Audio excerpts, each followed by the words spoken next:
Open your eyes, you're losing control.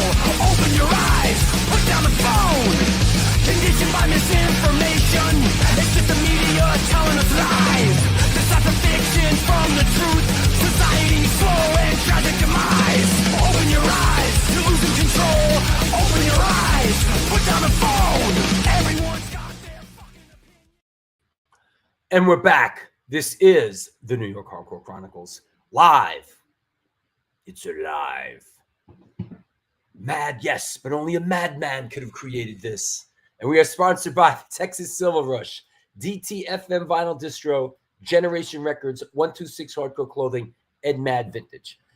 I apologize. My voice is a little shot. We had rehearsal last night, and I've been running at it really hard, and I had to sing a bunch of songs, and so my voice is a little messed up. But just adds character to it, doesn't it? What's up, Robert Hogg? Good to see you, man. Hey, Victoria, how are you? I hope you're well, hon. Ray Hogan in Connecticut. Let's do this. Unpack 2 shows in 4 days. Okay. Rich Zoller. Is that the Cross Island parking lot you're on? Long Island. What else is going on? Somebody make me laugh. Anybody make me friggin' laugh today? I could use a laugh. You know? Come on. Yo, J. Not really funny. Come on. What's up in London? Mike LaRouche, I think I got a cold drinking off the Jimmy G. Jaeger bottle this weekend. Well, you know. Hey, Thomas, how are you, buddy? What's going on? Lou Rizzo in the 602 to you. All right. Speaking of the 602, let's bring on Lori Dawn. I'm the 508. Yo, 508. Yo. So, yeah. Michael, you're lucky if all you got was a cold off that bottle. Yeah, right. All right. That made me laugh a little. Yep. So, yeah. Sense. Doing good. Any drone spottings out there? Yeah, right. Not where I live. They made it to Cape Cod. I'm so excited. Really? Yeah. Let me tell you something about this drone shit, man. Listen, man, this drone stuff, man. You know, stop it. Stop the carrying on. Let that fart out, kid. You know, chances are people don't even know what the fuck they're looking at. Probably some teenagers, you know, with some drones, or the government, or Iran, or the aliens, I hope it's the aliens, or Amazon. Right. That's how Amazon's delivering their packages. Yeah. The drones. The fuck out. Oh gosh. The drones. Yeah. They're here in Rockland. They're everywhere. The drones. You know? Yeah, they're communicating with the people on the ship. Exactly. Well, we're having a problem here because, like, Massachusetts state is like, don't shoot at them. People are like, can we shoot them? Yeah. What? Yeah, we're yeah. I think they're the size of cars, you know? Yeah, I don't know. Yeah. They look weird. There's like a lot of different photos of them and stuff. It's crazy. You know what? Personally, I don't really give a fuck. I barely leave my apartment. You know, once in a while, I'll go down the Bowery Electric for a show. Like, I don't, you know, the whole world could burn and I don't really give a shit. Right. And I mean, like, who knows? Like, alien abductions might be cool, you know, might be the vacation that you needed, you know? Yeah. That said, what the fuck's going outside my window? Hold on.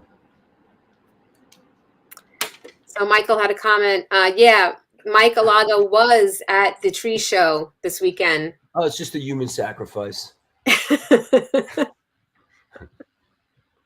Crazy, man. That said, hey, big thing happening this weekend, right? This Sunday is The holiday slamboree Can't wait. that we announced like what feels like 3 years ago. Yeah. Feels like it should have happened like 5 times already. Yeah.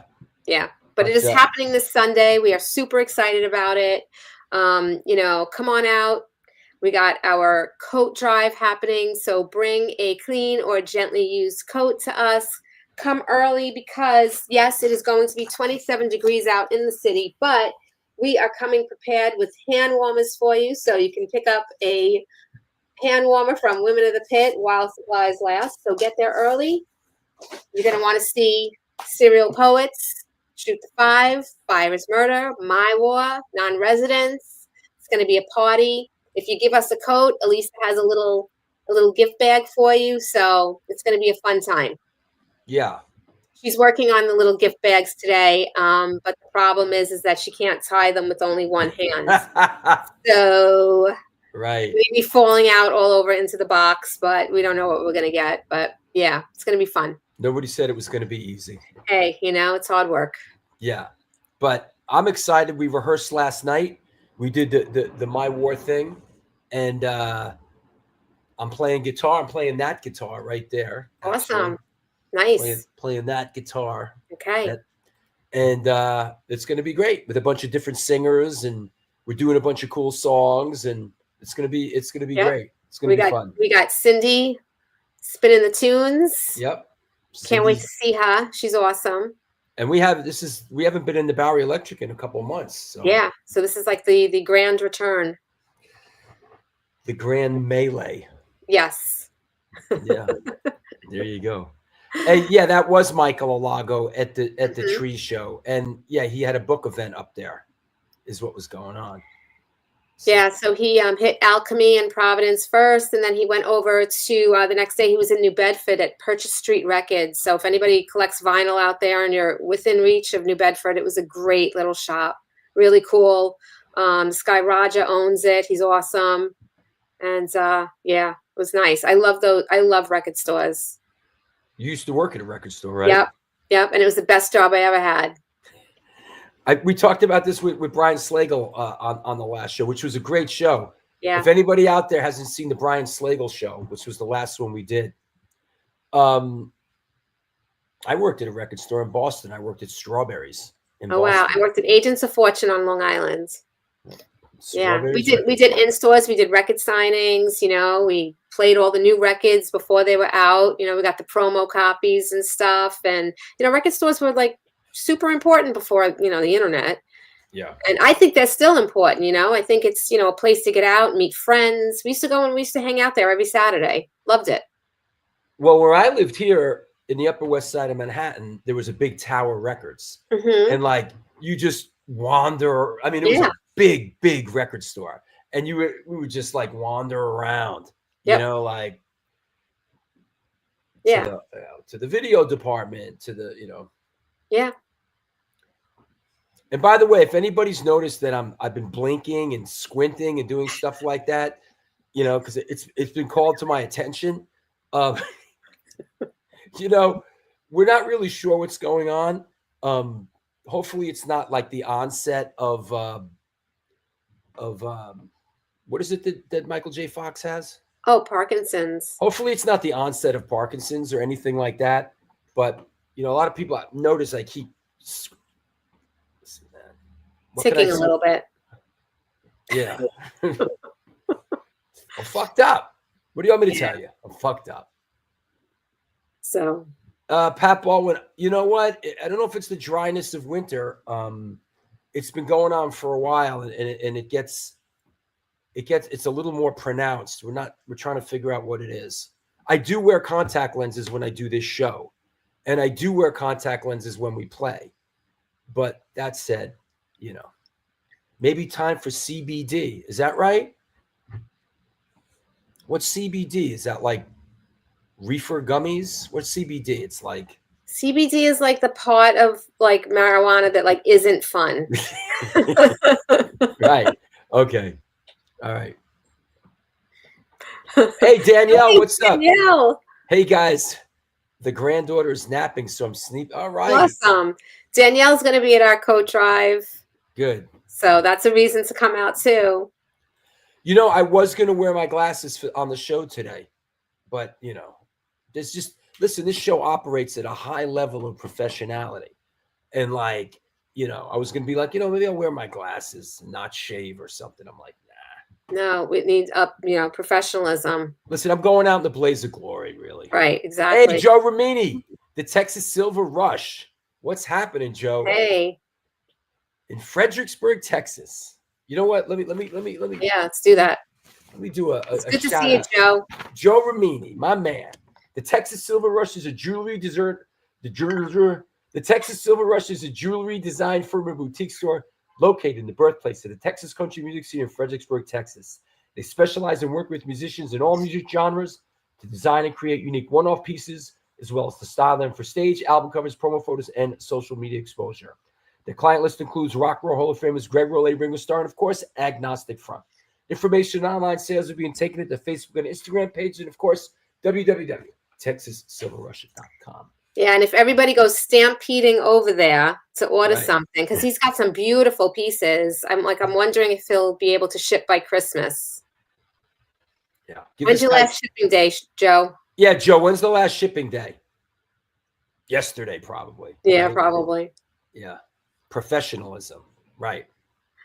I'm sure it's a term many of you are very unfamiliar with. You know? That said. Yeah. Let's see. All right, what else? Yeah, everybody loves Joe's jewelry. It's really nice. Wow, what if my voice doesn't come back before the show? Oh, no. You just have to do sign language. Friday. Last day is Friday. Oh, okay, perfect. So everybody has plenty of time. Listen, you bums. You selfish, small, puny people. Get on the Texas Silver Rush website and buy your loved one something. Yes, absolutely. There's always enough room for another pair of earrings, another necklace. I find insulting people is usually the best way to get them to buy something. Absolutely. It's a very good method.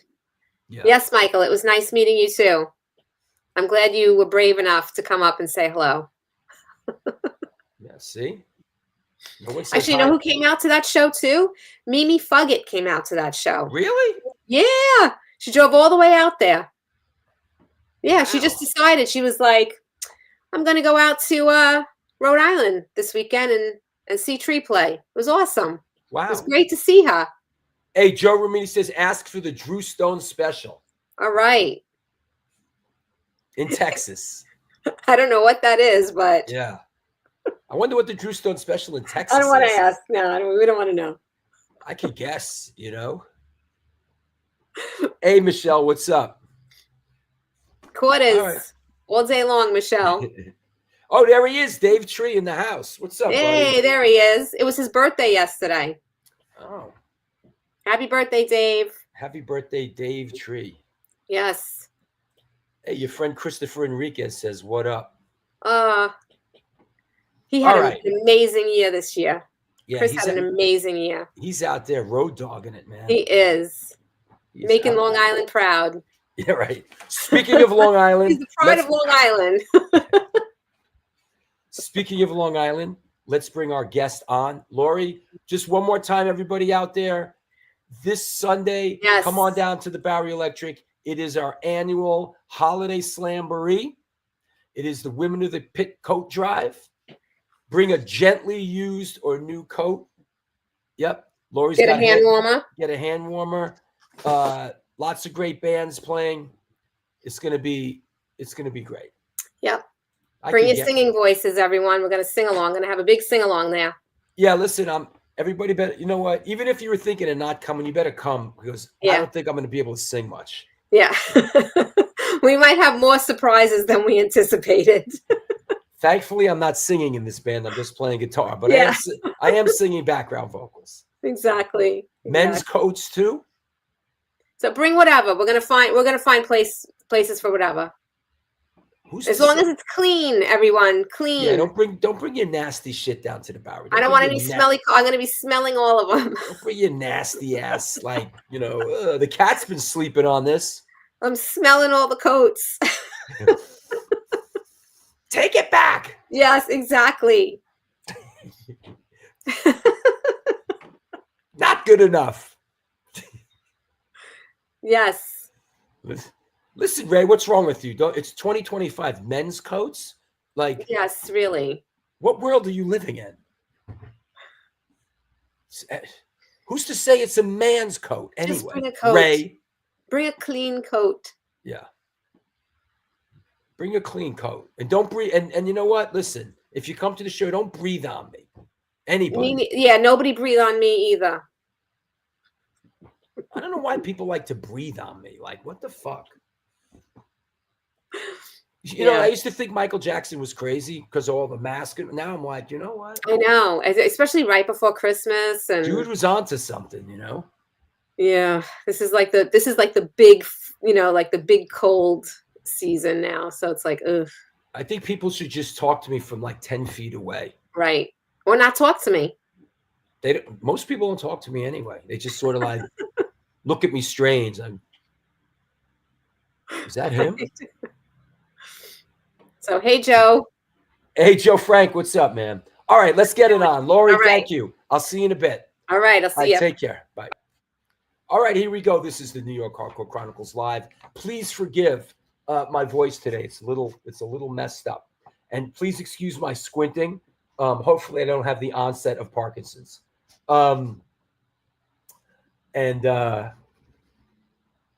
It'll go away as soon as I rest my eyes, which is never going to happen. People are like, you should rest your eyes. Really? How does that work? Maybe I won't get on this computer and do this show or look at my phone for like a month. Imagine that. That said, let's bring on today's guest. Let's clear the deck. Here we go. Today's guest is a musician, music executive, and producer manager hailing from Long Island, New York. As a musician, he's known for his work with the bands Dead Velvet Jive, Static Summer, and currently Reach NYC. In his role as A&R management and consulting, he discovered and brought Maroon 5 to Octane Records, placed his good friend Jeff Gutt in Stone Temple Pilots, and worked extensively with POD, Helmet, Lovely the Band, Albert Hammond Jr., and many, many more. Please welcome, coming at us from New York City, Mr. Rene Mata. Hey, man. Hey, brother. For some reason, somebody called, and now I can't find the screen. I can hear you, but I cannot find the screen. Really? Nice. Yeah, it's weird. All right. So I literally can't see myself. It's a good way to start. You know what you should do? Let's try this. What should I do? I'm going to kick you off. Sign back on. That'd be great. I'm going to kick you off. Here you go. All right. Oh, wait. Long Island people. Woo! Yeah. Woo! Listen, Stone Temple Pirates. You caught that. All I got to do is one little slip up. And that was quite a resume, actually. I was like, oh, I like that band. Oh, I like that band. Yeah. This is going to be a good one. This Don't is going to worry. be a good show. Chances are he's not even going to make it back. Don't worry about it. He'll make it back. Yeah. Strong Island. He's like, wait a minute. Psh, you're out. He's like, oh, wait. Oh, wait. I think I'm back. Are you back? I'm back. Holy shit. All right, Lori. I literally, my friend called me, and I was just like, you know what? I'm turning my phone off because it's just going to be listen. Hold on. I'll handle it for you. Listen, if Rene is your friend, don't freaking call him for about an hour and a half, 2 hours, okay? Leave him the frig alone. Now, wait a second. I think I screwed up. You're in Long Island right now, right? I'm in Strong Island. Where in Long Island are you? I'm in Limbrook. Limbrook. Yes. Okay. Very good. So you're not in New York City. You're in Long Island. Not in New York City. I'm in Limbrook. Okay. Good. All right. Let's get down. We got lots to talk about. How did you come up? Did you grow up in a musical household? How did music come into your life? You know what? Basically, the first record my parents bought me was Kiss Dress to Kill. Oh boy, another Kiss guy. Unbelievable. I know it was Kiss Dress to Kill, and then the Beatles, and then Queen the Game. Oh wow. And then what's it called? And then they got me. What's it called? What was that? Combat Rock. Ooh. That was a weird record. I remember when that came out. It was like it had some really good stuff on it and some stuff like I didn't appreciate until like, 15 years ago, It wasn't like London Calling. It wasn't, yeah. But I mean, that's just from Isn't that weird that like there's so much music I used to be like, I don't want to fucking hear it right now. You know what I'm saying? Like when I was younger, and then I'm like, I love them. Yeah. Go back and sort of revisit, revisit things, So what was the first record what was the first music record that you bought yourself that like, this is my music? It was Motley Crue, Theater of Pain. Oh, wow. Okay. I remember, sorry about that. Is that dog barking at the mailman? Anything that's moving, the dog's going to bark. I got 3 of them too. Wow. They're like 2 golden doodles, right? They're like about this big, right? Hey, and a Maltese, and they think they're guard dogs. They're insane. Got it. Bill. So what was the first live show you saw? You know what, my friend, I was texting with my friend James last night, Rogers, and I think we were like I don't know, we're like 15. And his parents, I remember his parents picking me up, and we went to see the Ramones at Stony Brook College. And I think the sound went off for some reason. Sorry, that was my fault. Okay. Here we go. This is very cool. This is Ramones at Stony Brook College in 1981, right? Yeah, but you know what? We figured out that was in the show. He thinks it was 1984. Oh. So I was thinking this. Besides, I was looking up. I'm like, what? I mean, when? No, I looked it up. The Ramones played Stony Brook in 81. Really? But I think they played in 84 too. Yeah, let me look what he says. All that I remember is people getting thrown up in the air, and some guy with like spikes hitting my like shoulder, and I was bleeding. And then it was just an amazing time, and we got picked up by his parents and went home. It was kind of crazy. It was like going into a war. You're like, holy shit, what the hell is going on here? I'm looking it up to see if the Ramones played. I get 81. All I'm seeing is 81. So who knows? I have no. I remember that was the first show I went to. The second show was Motley Crue at Nassau Coliseum. He also beat the shit out of us. He also beat the shit out of someone for spilling beer on us. Was Chris Enriquez with you? Well, actually, his first show, I brought him and my brother to see Helmet and Sick of It All at Roseland, right? So they're like these young kids, and I mean, I'm sorry, I didn't go back farther. Rene and his brother Conrad took me to see Helmet and Sick of It All at Roseland in 94, 95, and it was my first New York City show. I owe them a lot. Okay, so your brother Conrad beat the shit out of someone for spilling beer on you? Is that right? Fucking jocks were at the show, and they spilled beer on my brother and Enriquez. So I was just like, I was literally like with those two guys, and they're like young kids, and I just beat the shit out of a few guys.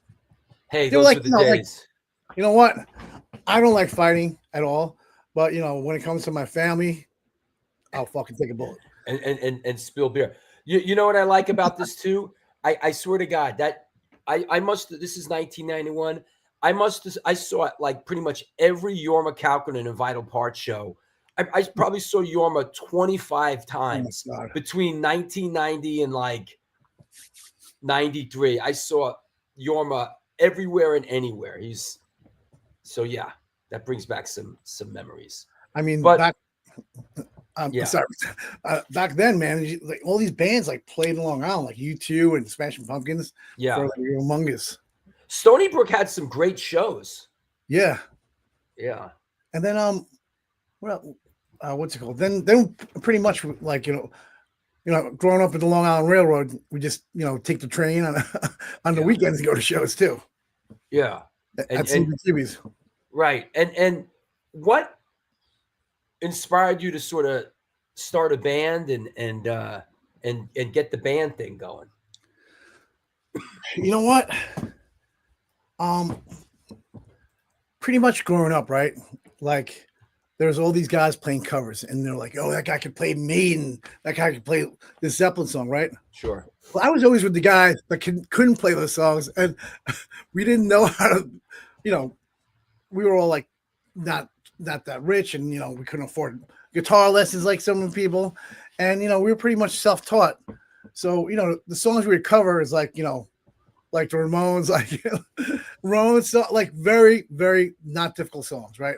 So I was playing with a few guys, and we were like, you know what? We can't do these covers, so why don't we just write our own songs? Right. So that's how we started writing songs. I mean, writing songs really early. I mean, they were probably horrible. I definitely remember one. Well, how did it come together? Who did you start a band? Like, it's kind of crazy because I was playing it in bands, right? In high school, but I play and rehearse, and I did like maybe 2 shows that I was horrified at.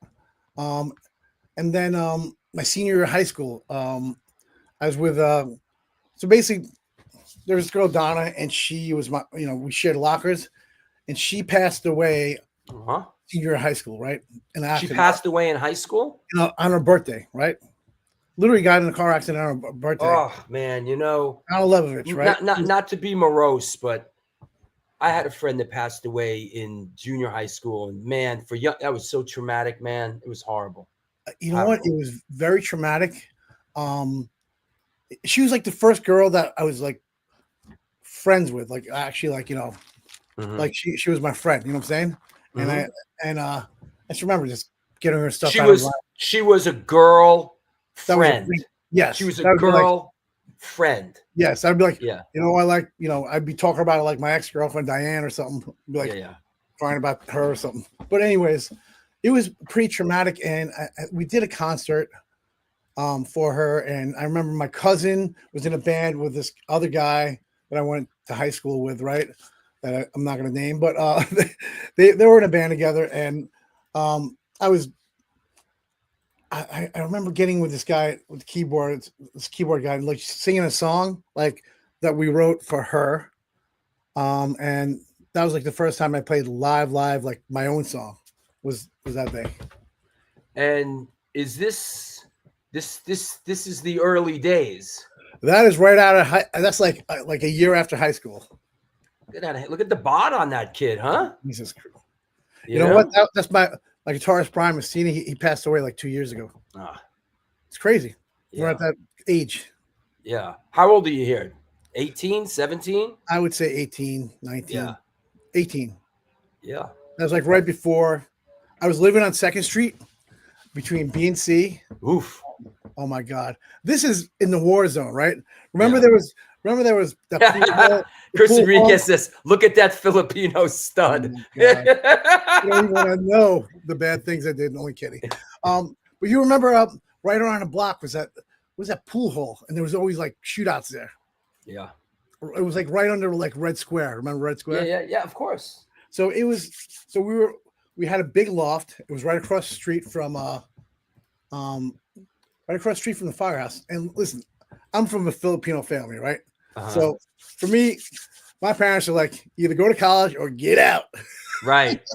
Right. And telling my parents that I wasn't going to go to college and I was going to pursue music was like, I basically should have said, Mom and Dad, I'm joining the circus. Right. Like it was, they had no, your Filipino parents had no sort of like reference to what I was. Yeah. It was just completely like, oh my God, like, what is he doing with himself? Was your first band was that Death Valley Jupiter?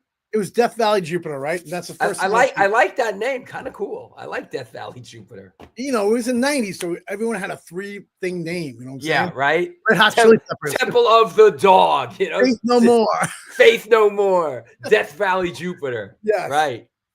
You know what? It was growing up. Like I've grown up. Like what was really important to me was this record store called Slip Disc, right? Oh yeah. And you know how they had like. They didn't have any genres. I don't know. It was just like the guy there was like, you got to check out a NWA record, or you got to check out this, you know, Skid Row record, or you got to check out like this Jane's Addiction record. Right. It was just really, really like, you know, growing up in Long Island in the 80s and 90s, there was a lot of like, boom. There was a lot of racism. You know what I'm saying? That is my place. Yeah. You know, being a city dude, you know, I'd have no business out there. Where was the legendary Slip Disc Records? Where was it? So it was on Rockaway Avenue, right? In Valley Stream. Oh, Valley Stream. And I started going to Catholic school in 5th grade. Basically, I was fighting all the time. I mean, probably one of my earliest memories was like in kindergarten. I was playing under the monkey bars, and these 2 kids spit on me and called me a chink. I don't know what a chink was. Yeah, I was like, I don't know what a chink is, and I remember, you know, fighting these guys, and eventually, I got my parents, you know, that said we need to bring him to Catholic school. He's getting, you know, I was fighting all the time. Yeah, and you know, I didn't know what a chink was, and they would just call me, and it was crazy. It was like literally I'd get like, you know, I guess in a certain regard to the unit, like a Filipino guy would fall under the banner of like, you know, chink or something. Yeah, I would say this. He looks chink-ish, maybe, right? Like I would say this, you know what I'm saying? Like some dumb motherfucker, right? Yeah, there you go. Would literally like they're like, yo, my dad, like my uncle died in Korea. I'm like, all right, let me explain it to you, you dumb motherfucker. Yeah, right. I'm from the Philippines. They're fucking islands. Yeah, you ever hear motherfucking Douglas MacArthur, asshole? Yeah, you know what I mean? Obviously, we were on the fucking right side of the World War II, right? So we were bullshit, right? But it's like they're islands like fucking Hawaii, you dumb fuck. So yeah. I couldn't explain that and all that, but you know, it was like a racist time. So I was fighting. I pretty much fought through all high school, like all school until like 10th grade. And then, you know, I was just known to be, you know, it was just scrappy Filipino, Rogers, scrappy Filipino kid. Yeah, I mean, by the time I hit 10th grade, no one wanted to fuck with me, and I hate fighting, but I just, you know, I had to defend myself. Yeah, Slip Disc was not a chain; it was like a mom and pop store. It was right? a mom and pop store.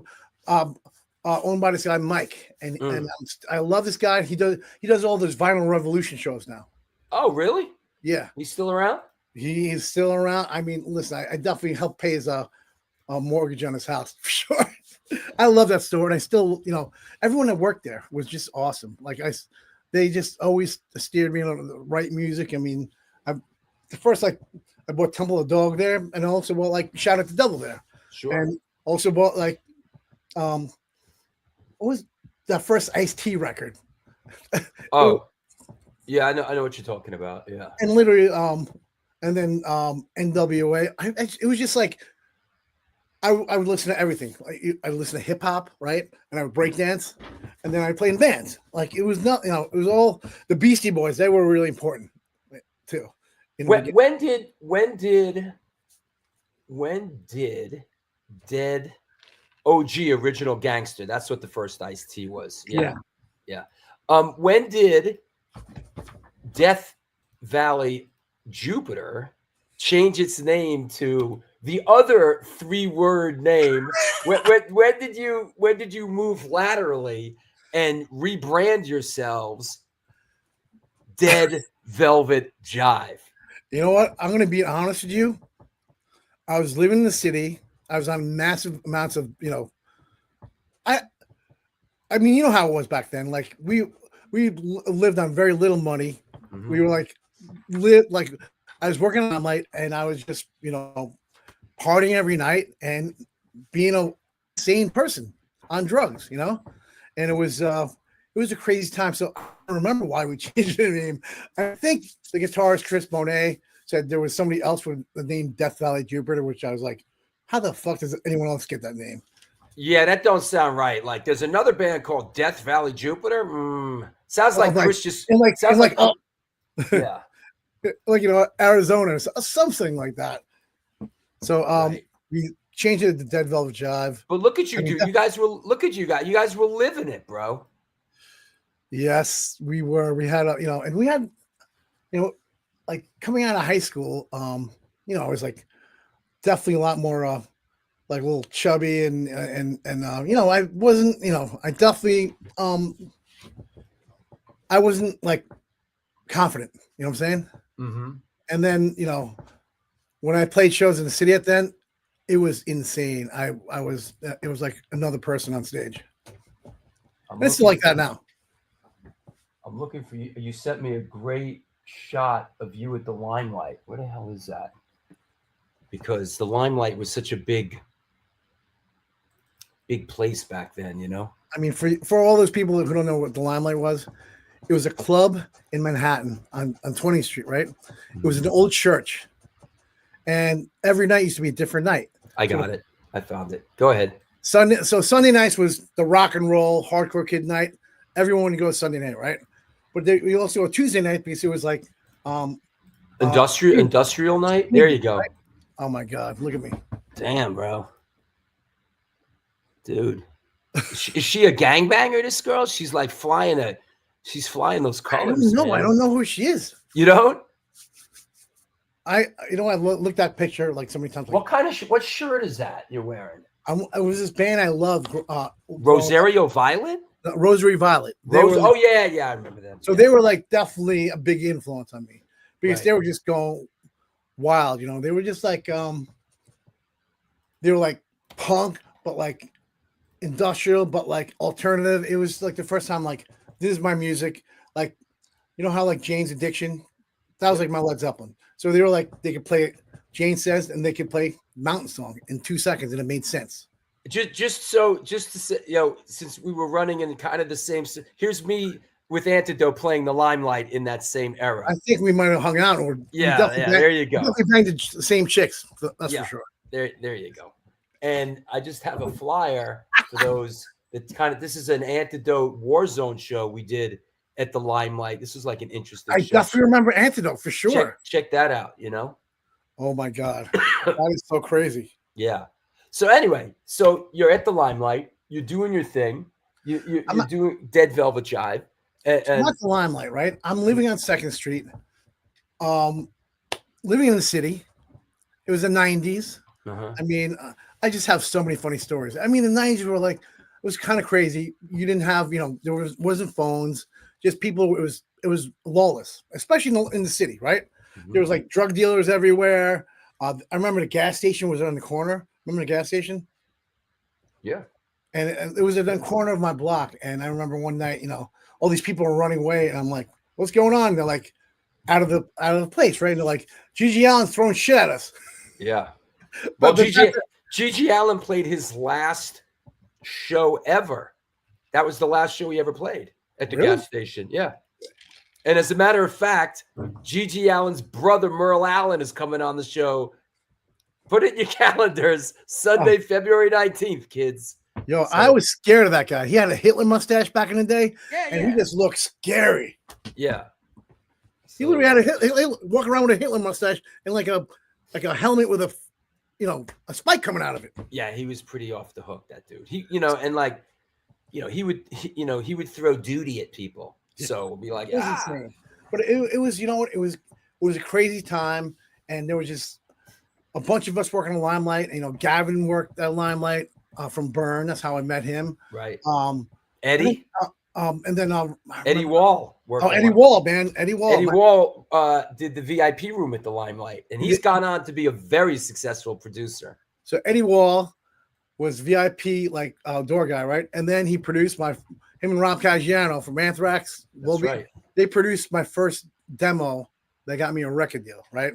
Right. And on that demo, we had Paige Hamilton play and sing. Right. I'm fast forwarding a little, but anyways, the Limelight was just insane days of like sex, drugs, and playing shows. We played like so many shows. We played. Remember Danceteria? Yes. On Thursdays, of course. Yeah. Basically, back then in the '90s, you know the deal, right? So it was like every day of the week, we pretty much had a club to go to, right? Either you go to Long Island or the city or Queens, right? So like Tuesday was Communion, right? Wednesday we'd go to Franklin Square in Long Island, go to Raw. No, Hot Rocks. Then Thursday we'd go to Danceteria. Friday we go to what's it called? What was that place? Roar and in Queens. Yeah. In Queens. Yeah. Yeah. I don't know where we went Sunday because we used to go to Spit and we'd never get in. We used to like, these are like totally fake IDs. Get the fuck out of here. Like, well, you know, I looked recently. I kept like a show log of like shows I played in the 90s. You know, when Antidote was doing the rock thing, and it's crazy. Yo, we were playing New York 3 times a week. It was amazing. 3 times a week. I mean, it was like such a scene, and there were like just groups of kids. You know, we played with this band Broomhilda a lot, right? Of course, that's Laz who's in. Oh, Laz in El Nino, right? The 3 brothers. Laz is in El Nino now. Yo, I go. I go way back. I love those guys. Those dudes went to Kennedy High School, and I went to Kennedy High School. I mean, it was a crazy time back then. Like, I remember I was like totally busted from like partying all night the night before. I had to play a show at Danceteria. I hadn't slept like for 3 days. I went up there. I went in upstairs in the dressing room at Danceteria, and one of the brothers was doing something with a girl, if you know what I'm saying, right? Wait a second. Here, I got a visual. Me and Laz in 1994 when I cut my hair. I love that guy. Oh my God. We've definitely been hanging out at the same place, right? So Laz, Laz was doing something and was like, hey man, you want some? I'm like, not really. I just want to go to sleep. Yeah. It was an insane time. Yeah, Laz. It was like a lawless land. And it was there's no way like you can describe it. Like it was a special time in New York. Yeah. There was live music was very vibrant. Oh my God, you know, it was before the internet, and people went out and people went out and saw bands play. That's what you did. Oh, that was the only thing to do. I mean, people would go out, get dressed up, and go out. It was like a whole ritual, right? Yeah. And we'd go out there, and but it also like it was a time like when I was working on Limelight, right? And I saw Rage Against the Machine there. I saw Tool there. Probably the show that changed my life was Pearl Jam at Limelight. That's when I just got one. I just dug one out of my archive. This is us backstage at the Limelight, Antidote playing. There's Laz right up in the front. Oh, I know exactly where that room is. There's me on the right. There's Gary Cintron from the Steel Empire. God rest his soul in the back. And there's Laz's brother, Rick Pina. Yeah, this is backstage at one of our shows in like 91 or 92. Yep. That's without a doubt. Like I've been in this room plenty of times. That's that room. That's that room of debauchery. Yeah, definitely debauchery. But at the end of the night, we'd bring all our money there and then go home. But it was pretty much. I remember just walking in the city. I remember I was with this guy from Franklin Square, and we were walking in the city. We're on a date with these 2 girls from Long Island, right? And so basically, right, it did that thing again. Somebody called me. So anyways, it basically went from going on a date with these girls, a limo pulled up, and it was Vanilla Ice, and all he did was go like this to the girls, and they left us. We're like, oh my God, did we just get cockblocked by Vanilla Ice? You got sniped. So let's in the musical journey. At some point, you started the band Reach, correct? Yes. And Rich and Rich Sip, was in the band who was in Sick of It All, correct? Correct. And that was, I'll be honest with you, it was a crazy time. I think that's where like I really got into like going to hardcore shows back then. So basically, what happened was I was in the grunge and all this stuff, and I was like, I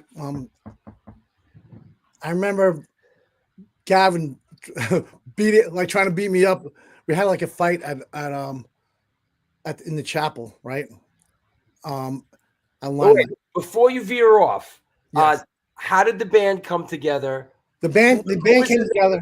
The band came together was I always loved the band, right? And Richie was in it. They got rid of their singer. I was like, literally, he was at my wedding, right? They got rid of the singer. And I just got a demo deal at the time, right? I just had gotten a demo deal with Scott Koenig. He just gave me a demo deal for this band called 3008 I was in. On King Records? Yeah, so it was King Records Def Jam, right? Remember? Yeah. Biohazard was on it. Of course, yeah. So God rest his soul. And our manager at the time was this lady called Francesco Spiro, right?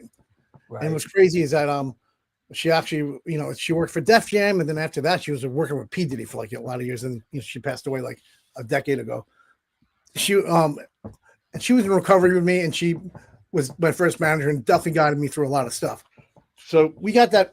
I got that demo deal. It was for $10,000. That was back then. $10,000 was nothing. They fly you anywhere, take you out to dinner. It was insane. Yeah. I literally, my first record deal, my recording budget was. Scott Koenig gave out a couple of demo deals. I can think of 5 people who got demo deals from Scott. I love that guy. Yeah, he was great. I miss him, man. He was the first person to ever take a chance on me. Yeah, in the music industry, and I will forever be grateful for that. Yeah, so we did a demo with Don Fury. Is that right? You recorded at Don Fury's? Of course I did. Is that this demo? That I don't think so. I think that they did with Mike Pope, but the one after that, what did we have on that? What did we song? Anyways, definitely, I can't remember. It was just so. It was the '90s, man. But we did 4 songs. It was the '90s. I can't remember. Yeah. If you remember the '90s, you weren't there, right? That's right.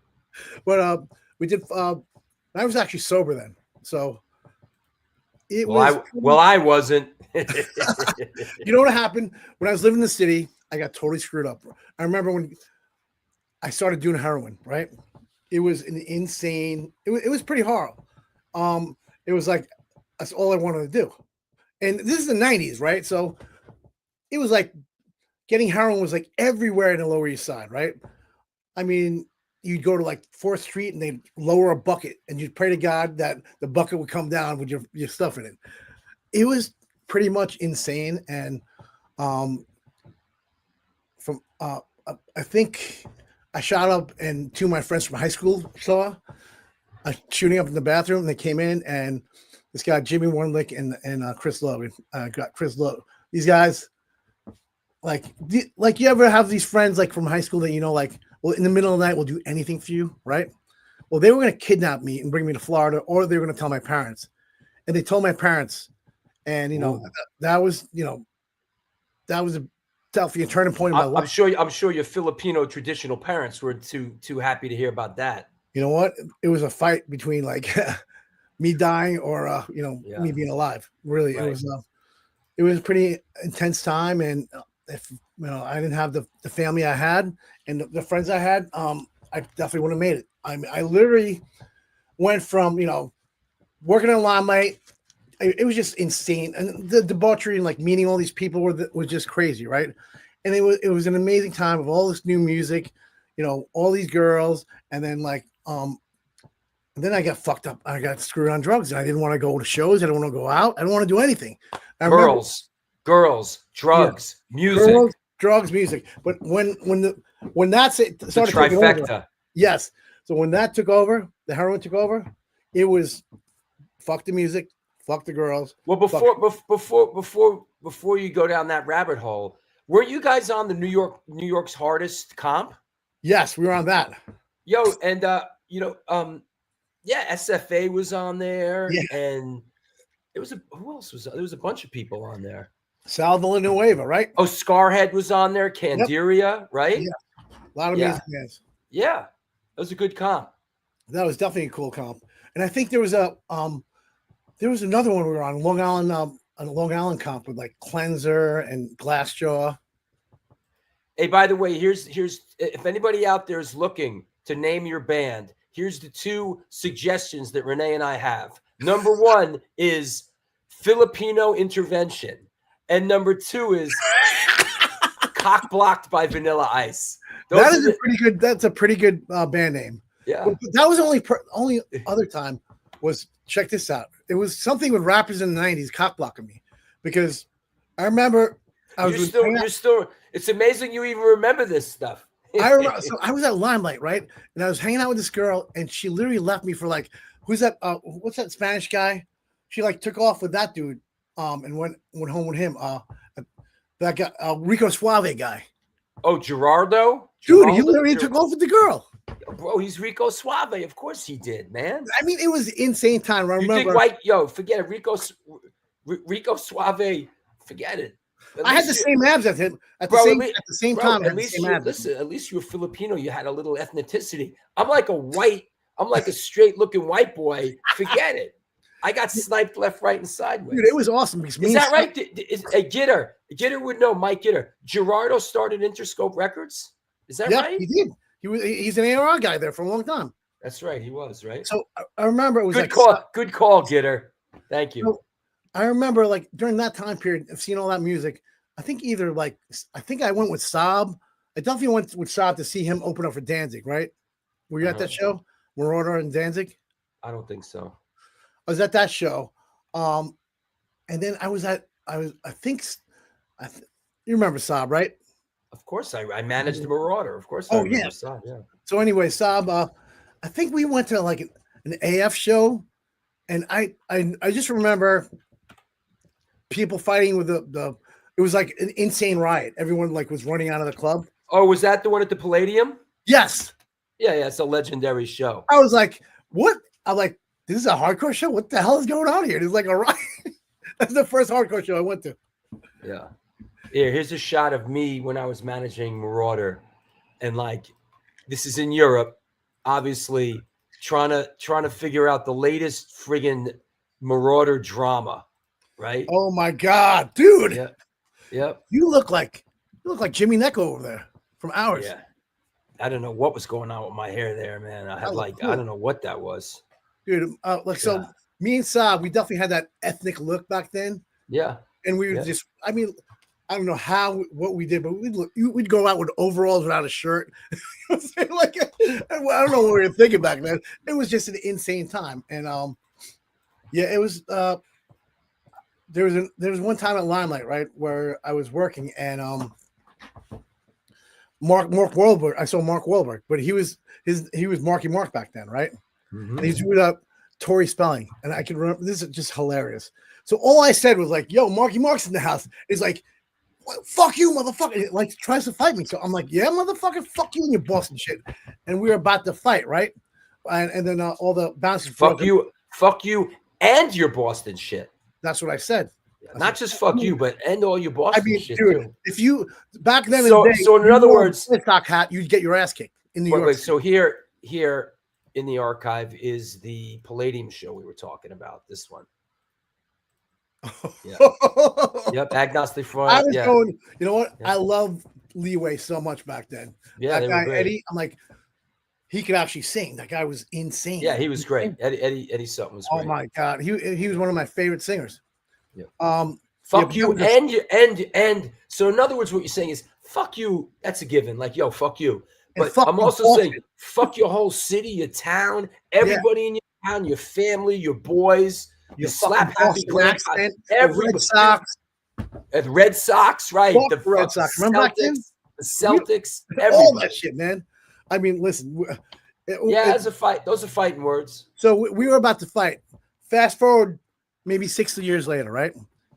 I'm at it was Jane's Addiction at Hammerstein Ballroom, right? It was on Halloween. You remember that? It was broadcast live with Matt Pinfield being the host, right? Sure. So it was broadcast live, right? So I'm sitting in the VIP section upstairs, and I'm like literally sitting next to like Ace Frehley. It was just a bunch of people, right? So me and my wife, it was Halloween, and what's it called? Mark Wahlberg comes in, right, with Gwyneth Paltrow, and they sit next to us, right? And I'm like, this motherfucker remember me? and I go, and obviously he's back then he was like, you know, a wigger, and now he's like, you know, Mr. Actor, right? Like button down shirt, you know, looking great. And he was definitely, you know, going into that phase of like humongous Hollywood star, right? So I'm all I said to him was like, yo, man, you were dope in Basketball Diaries. And he's like, and then we talked all night. He's like, yo, what's going on? That was directed by my friend Scott Calvert. You know what? We better jump on because there's a lot to talk about. So you're in Reach. You play around, you played the Warped Tour, got all that. I want to get to sort of the A&R and management world. You take a break from playing music, and you sort of enter the world of was it A&R? Like what I'm kind of getting at is like the Maroon 5 Kara's Flowers thing. All right, so how did let me just set the table. For those that don't know, Maroon 5 was originally called Kara's Flowers, and they were signed to Reprise, to Warner Brothers, right? Yes. You take it from there. Oh, so basically, at that time was like, I guess like around 99, 2000, right? So I was being managed by this guy, Jordan Feldstein, God rest his soul. Jordan's actually Jonah Hill's brother, right? And then this guy, Evan Bogart, right? His dad was Neil Bogart from Casablanca Records. Right? Who died very young. Neil Bogart died very young. These two guys were our managers for Reach, right? And it was just an amazing music scene. We had K-Rock that was playing all rock on the radio. We had all these bands coming up. So we're like, that's when we pretty much we became like CBGB's like staple, right? I'd have like two nights a week. Louise gave me 2 nights a week to book bands on Thursdays, right? And I would book bands there, and we'd pack out the shows. We made our own scene, right? I mean, Jesse had just I remember Jesse was we played with Jesse a lot. He just Degeneration became defunct, and he was finding himself before he became a singer-songwriter, right? So we played a lot of shows with him, and it was basically like this whole scene of bands. Like we played with that band of Dharma, and we played with Dragpipe, John Monty.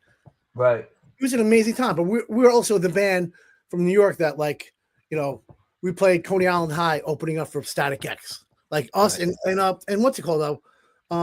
Bob. That was a great night. All right. So this night we had stay focused. Okay. Stay focused. So anyways, I'm here playing in a band, and they were also managing Kara's Flowers, who didn't have a record deal, and they got dropped by Reprise, right? Right. So I remember it was like we pretty much showcased for every label. We were getting flying out. It was the good times where every label wanted to take you out to dinner. Every label, you know, was flying people out to see them in LA. We get flown out all the time, right? And it was that time that my sister was working at Columbia Records, right? Mm-hmm. My sister Cindy and my family we're like, I don't know how people don't talk to their family. I literally talk to everyone in my family like weekly. You know what I'm saying? It's insane. I was talking to you last night, and your mom called to bring food over. I'm such a mama's boy. My wife's gone, so my mom's bringing food over. Right. On a business trip. So I was getting the Filipino dinner last night. So anyways, getting back to it, my sister was friends with this guy Ben Berkman, right? And Ben Berkman was starting a label called Octone Records, right? Mm-hmm. It was when Clive Davis got ousted, right? And he started his own records, J Records. So it was going to be a subsidiary of J Records, right?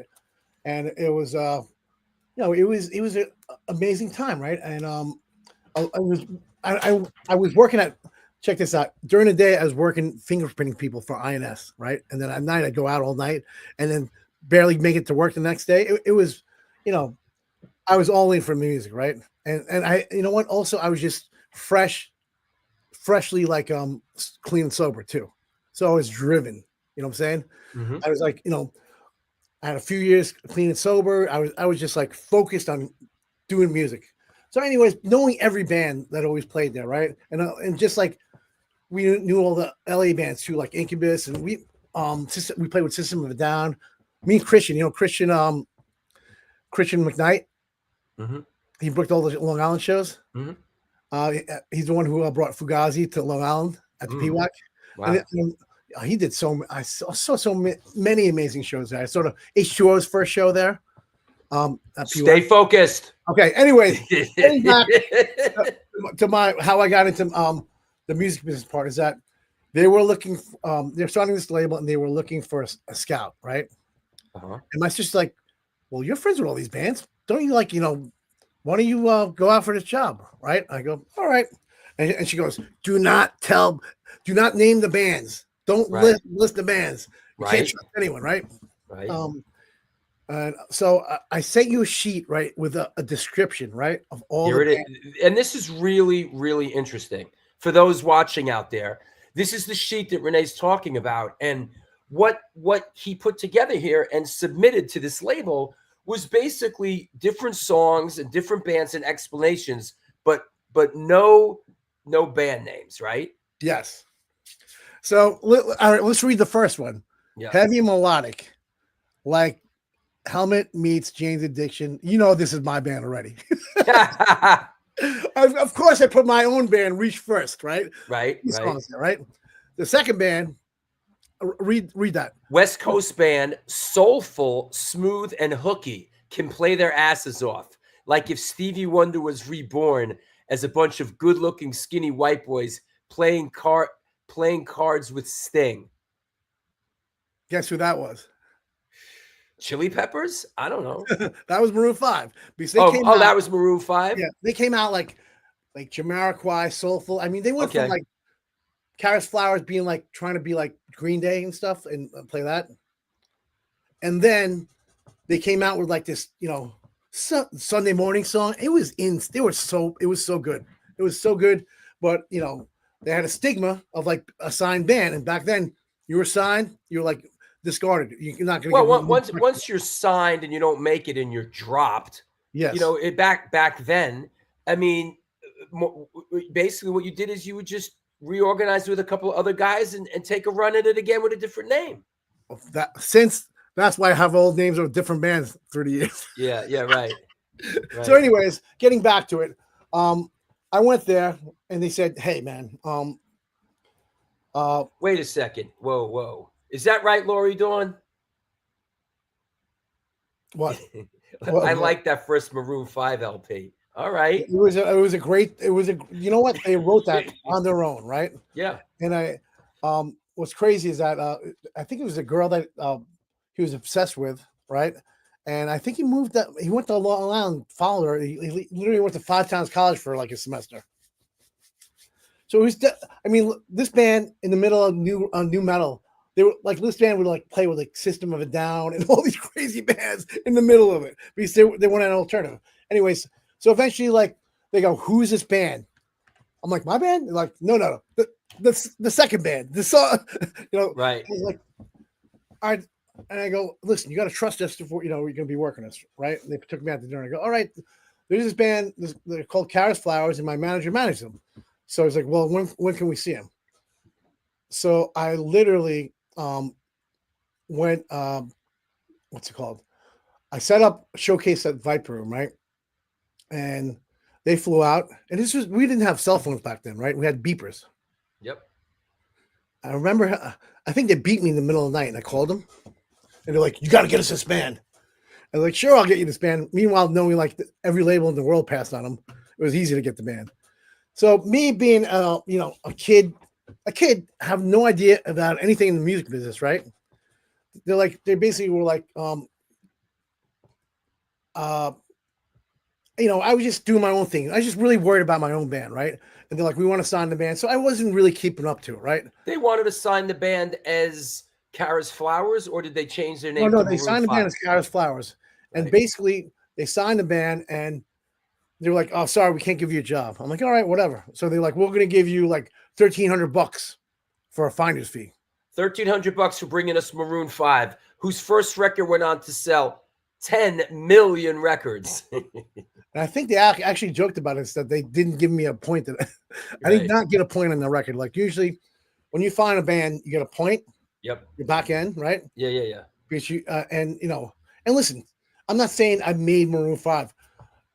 The guy who really was, made a difference was Ben Berkman. He A&R'd that project and he made them write like, Sure. like I got him signed off Sunday Morning, that song Sunday Morning, which was like the last single on that whole run.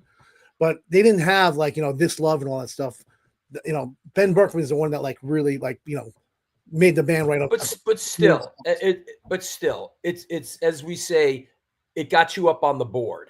You have it's a great accomplishment. Yes. Right. And hey, I'm the dude, and like that obviously was an early sort of accolade that Yes. got you really on the road to A&R and producing and stuff like that. Absolutely. And it was like my first like thing that when we take a break, you're gonna have to let some light in there, bro. It's like it's like I'm interviewing friggin' Nosferatu. Yes. Yeah. So anyways, when we take a break, you got to get some light in front of your face. Okay, got it. All right. So anyways, getting back to it, should I move? I had no idea what I was doing. I didn't get a point. And I left those managers and went with these other guys, right? Mm-hmm. And we were still friends and all that, no bad blood. And if you said, when we get a deal, we'll pay you back whatever you spent on us, right? I didn't. I was like living, I was a man, a guy in recovery, and I wanted to live right. You know what I'm saying? I wanted to be good to people. I didn't want to screw anyone over, and I'm still that to this day. Like I'd rather, like I wouldn't. I'm about like putting good in this world, right? So, anyways, well, like Chris Enriquez says, my man should have gotten my man should have gotten paid, but I'm glad it opened the door for him to be in the industry, and that's every now and then, like you got to take a beating. I took a beating on this, like, yep. I definitely helped make like I don't know, like at least 10 people multimillionaires. You know what I'm saying? Yeah, right. Yep. And what's even funnier is like, dude, that guy Adam. That guy's such a narcissist. Like, I remember meeting him right again after. And listen, just picture this: I get a band sign. I get $1,300. I buy in-ears, and the next showcase I had was for Jason Flom, and I get a record deal, a humongous. There you go. Right? So I've got in-ears, showcase for Jason Flom, and I got a record deal myself. So I'm out there making a record, and they was just starting, right? So, which band did Flom sign? Reach? Jason Flom signed Reach. Yeah. To what? To Atlantic? Lava Records. Atlantic Records. Right. That's when Lava went through Atlantic. Yeah. We showcased him on a Saturday, and then on Monday morning he called me like, "Hey, I was thinking about it all weekend. Why I shouldn't sign you? So I couldn't find a reason. So I'm going to sign you." It was like the moment, like the movie moment where like, oh my God, is this fucking happening?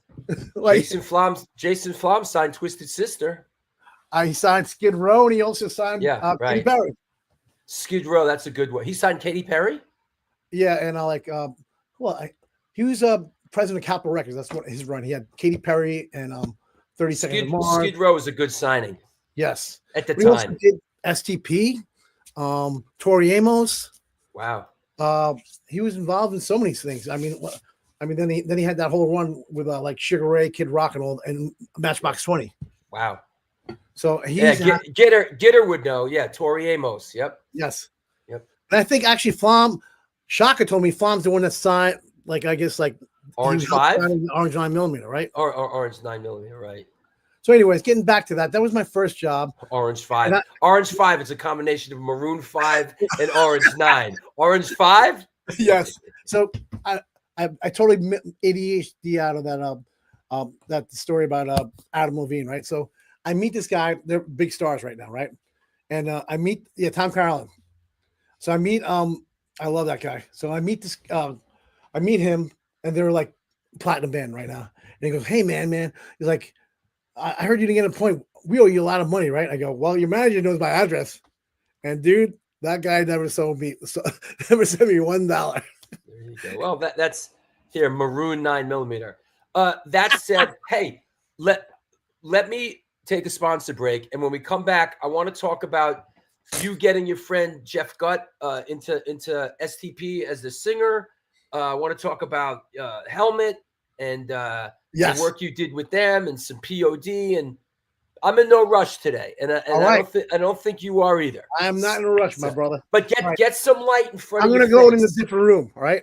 Don't get crazy now. All right, I'll see you in a minute. All right. What can I tell you? It's the New York Hardcore Chronicles live, often imitated, never duplicated. Our guest today is Rene Mata, musician, A&R guy, producer. We're going to go for a while today. I apologize about my voice. Hopefully, I'm going to be okay before the big shebang on Sunday. But we're going to go at it for a little while here. It's no rush. What's the rush? Where you going? It's the New York Hardcore Chronicles live. Let's do some sponsor shit.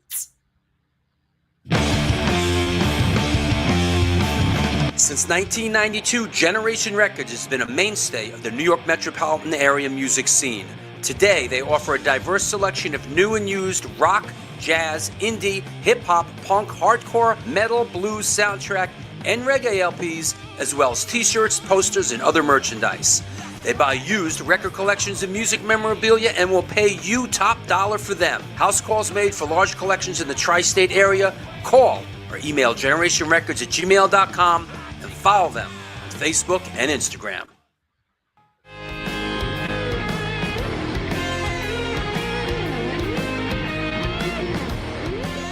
Will that be cash or in debt? Do you mean debit? Yes.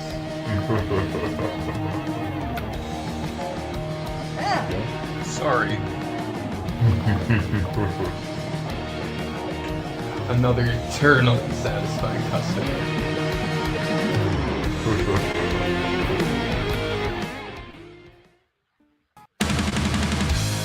Yo, what's happening? I'm out here at one of our all-ages Sunday matinees on the Bowery. I hope that you are enjoying today's show.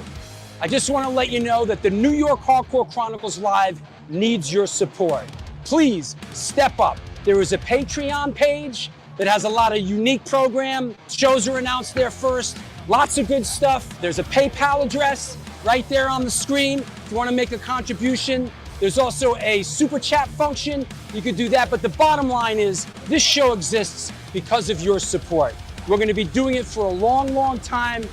Thank you for all your support through the years. Back to the show.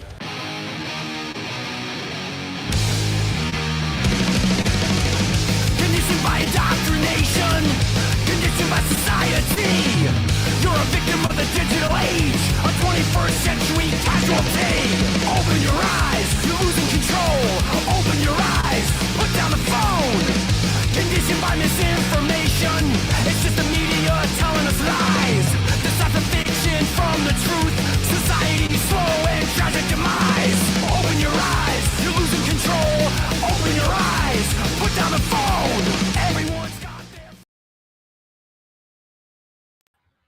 And we're back. This is the New York Hardcore Chronicles Live. Our guest today is Rene Mata. Rest my voice tomorrow. Well, that's kind of the idea. Tomorrow and Friday. I'm not singing on Sunday. I'm playing guitar. Just once again, this Sunday is the annual holiday slamboree, free all ages Sunday matinee at the Bowery Electric. Come on, bring that nagging wife, bring that booger-eating kid, bring the family dog. I don't want to hear any excuses. Come on down. We're doing the My War thing, which is just like a punk rock karaoke thing. I'm playing guitar in it, and we're bringing guest vocalists up, including Pete Stahl from Scream and Ryan Bland from Ache, and so on and so forth. Yes, I play guitar in this thing. I play drums in it also. I'm going to play some guitar and play some drums. So I do more than just scream my brains out. Let's talk about some upcoming shows. A week from Sunday. Come on now. This is cool, and I got to shout somebody out. West Beach of the Plasmatics is coming on the show, and I'm excited about that. And Zum, who's playing in My War, at rehearsal last night gave me this vintage guitar magazine that has this great spread on Wes and all his guitar stuff. So some really cool research to do. And we're going to talk gear with Wes when he is on the show. So that is a week from Sunday. A week after that, Nathaniel Shannon will be on the show talking about his St. Vitus book. A week after that, Matt Henson of Noise will be on. Jimmy Ferrari, who's in the chat room. We're finally getting to do our Delta Bravo Urban Exploration Team show. Big show and tell show. Just announced from Iron Cross and Gray Matter, DC Hardcore represent Mark Haggerty on Sunday, January 26th.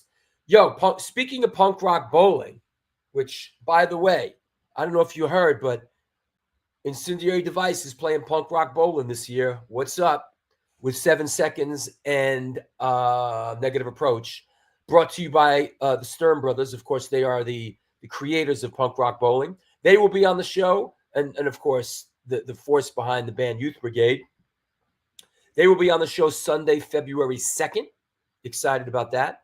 Yo, listen, this is a white whale right here. This is unheard of. If you know this guy, Googie's coming on the show. Arthur Googie, a.k.a. the Goog. Yep. The guy that just has no footprint on social media, never does interviews, play drums in the Misfits, play drums in Antidote on Thou Shalt Not Kill. I was in the band with him for a while. The Goog is coming on the show. And then, of course, we got Merle Allen. We talked about that. Yo, come on now. Dave Lombardo's coming on the show. What do you want me to tell you? What do you want me to do? What do you want to do? What do I got to do? Come bang on your door?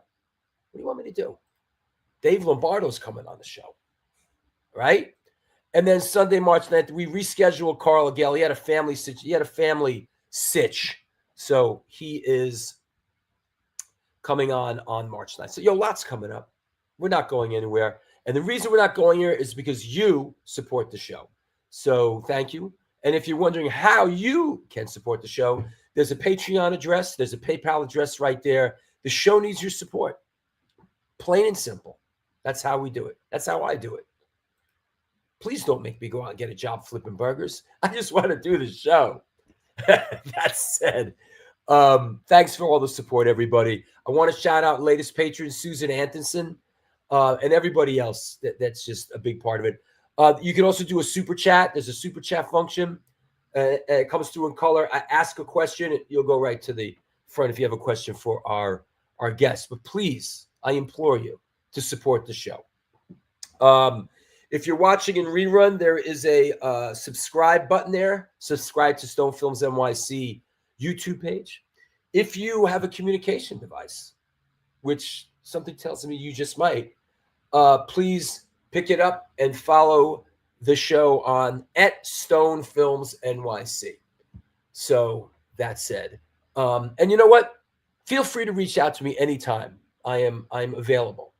Much to my fiance's chagrin, I am available all the time for anybody. Theoretically, you know. That said, let's clear the deck, the deck, and let's see what Rene did. Oh, you got all right. Oh, you moved. You moved. I'm in my living room now. What is that? Some Christmas decorations? Yeah. Oh, who's that behind? Who's that behind you? This is Nugget. This is Hey, Nugget. Can you hear me, Nugget? Honey Bell. And this is the right. OG Blizzard. All right. The Sleeping Maltese.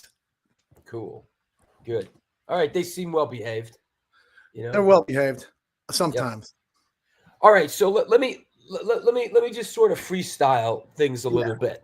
I know you were friends with Chester from Lincoln Park. Yes. And he was singing in STP, and he left the band, and you sort of got involved, and you managed to get your friend Jeff Gutt an audition. Tell us the story and how you got Jeff into the band. So basically, exact words. Chester called me up. He's like, I love STP. If I don't quit, my wife's going to divorce me. Help me find them a singer. And that's exactly what he told me. And I go, I got the perfect guy. Actually, I sent 2 people. I sent down Jimmy Necco from Ours, and then I sent down my boy Jeff. I knew Jeff was a perfect. Was it like you sent them down for an audition? I said those 2 guys, right? You should, Try them out. right? Yeah. And I remember they tried Jimmy on, and I think Jimmy just didn't want to sing other people's songs, right? Which is, totally. I mean, that guy's been asked to join like Velvet Revolver, everything. That guy's one of the sickest singers ever. Yeah. Hours, right? And me, you know what? Me and Chester used to literally sing Hours, the first record, in the car all the time because that guy hit some notes that were like insane. So, anyways, getting back to it, Jeff was a singer in this band called Dry Cell, and he was incredible singer. That's from one of my parties in LA, Grammy parties for my company. Okay. But anyways, Jeff was a perfect fit for SEP. When you hear him, he doesn't try to copy anyone; he does himself. But he has a big, rich voice that you need to be in that band. I never saw Chester sing for STP. I bet he was good. He was good, man. But honestly, I think I prefer Jeff better. Okay. I love Chester. I love Chester's first band called Great Age, which I got a record deal for, right? And I produced that record and A&R'd it. Executive produced and A&R'd it after he passed away. But listen, Chester could. I mean, that guy could sing. There's no. Speaking of Velvet Revolver, right? Yes. Yeah. I love Matt Sorum. That guy went on to be like one of my close friends, man. I really love that guy. This is at Gibson Studios in the city. Right. Also, tell us about Helmet. And you, I know you ended up sort of helping Paige a little bit get Frank and John Tempesta into the band. All right, I'll tell you. Now, wait a second. Does that have anything to do with our friend Allison Limmer? I was just going to bring up our friend Allison Limmer. First, let me tell you. Let me set the tone, okay? So, so it was also very a lot of Allison Limmer, right? So, we were doing our demo, right? Our first demo. We were doing it with Eddie Wall and Rob Caggiano, right? There you go. I love those guys. It literally took them a year to finish this demo, by the way, because I think, they were doing a bunch of records. I think they were doing El Nino, a bunch of records, right? So Allison was dating Paige, and basically he was like, asked Paige, is like, want me to ask Paige to see if you could play on your record? And this is a time when Helmet broke up, and they were really a revered band back then, right? And their last show was I think that Roseanne show, right? That I saw. So they broke up, and then he went to play with David Bowie, Paige, right? So it was the first thing he did after like a lot of silence. I forgot about that. He did a tour, right? Yeah, he did a few. So he was playing with Bowie, and then the next thing he did was sing on the Reach and play on the Reach demo. You know what I'm saying? So I mean, listen, it got us. It was a what's it called? You know how everyone has collabs now? It was a collab before collab became cool. You know what I'm saying? Sure. Mm-hmm. So we started that collab shit.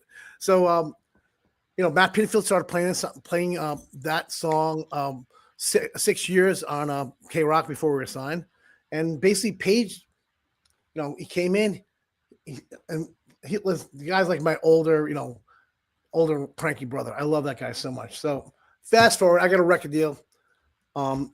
I got a record deal, and I'm recording in LA. And I had an idea, right? Because at the time, my friend Johnny, my drummer's best friend, Dante's best friend was this guy Johnny in Tempesta, and he was a drummer in he was drummer in White Zombie. Right.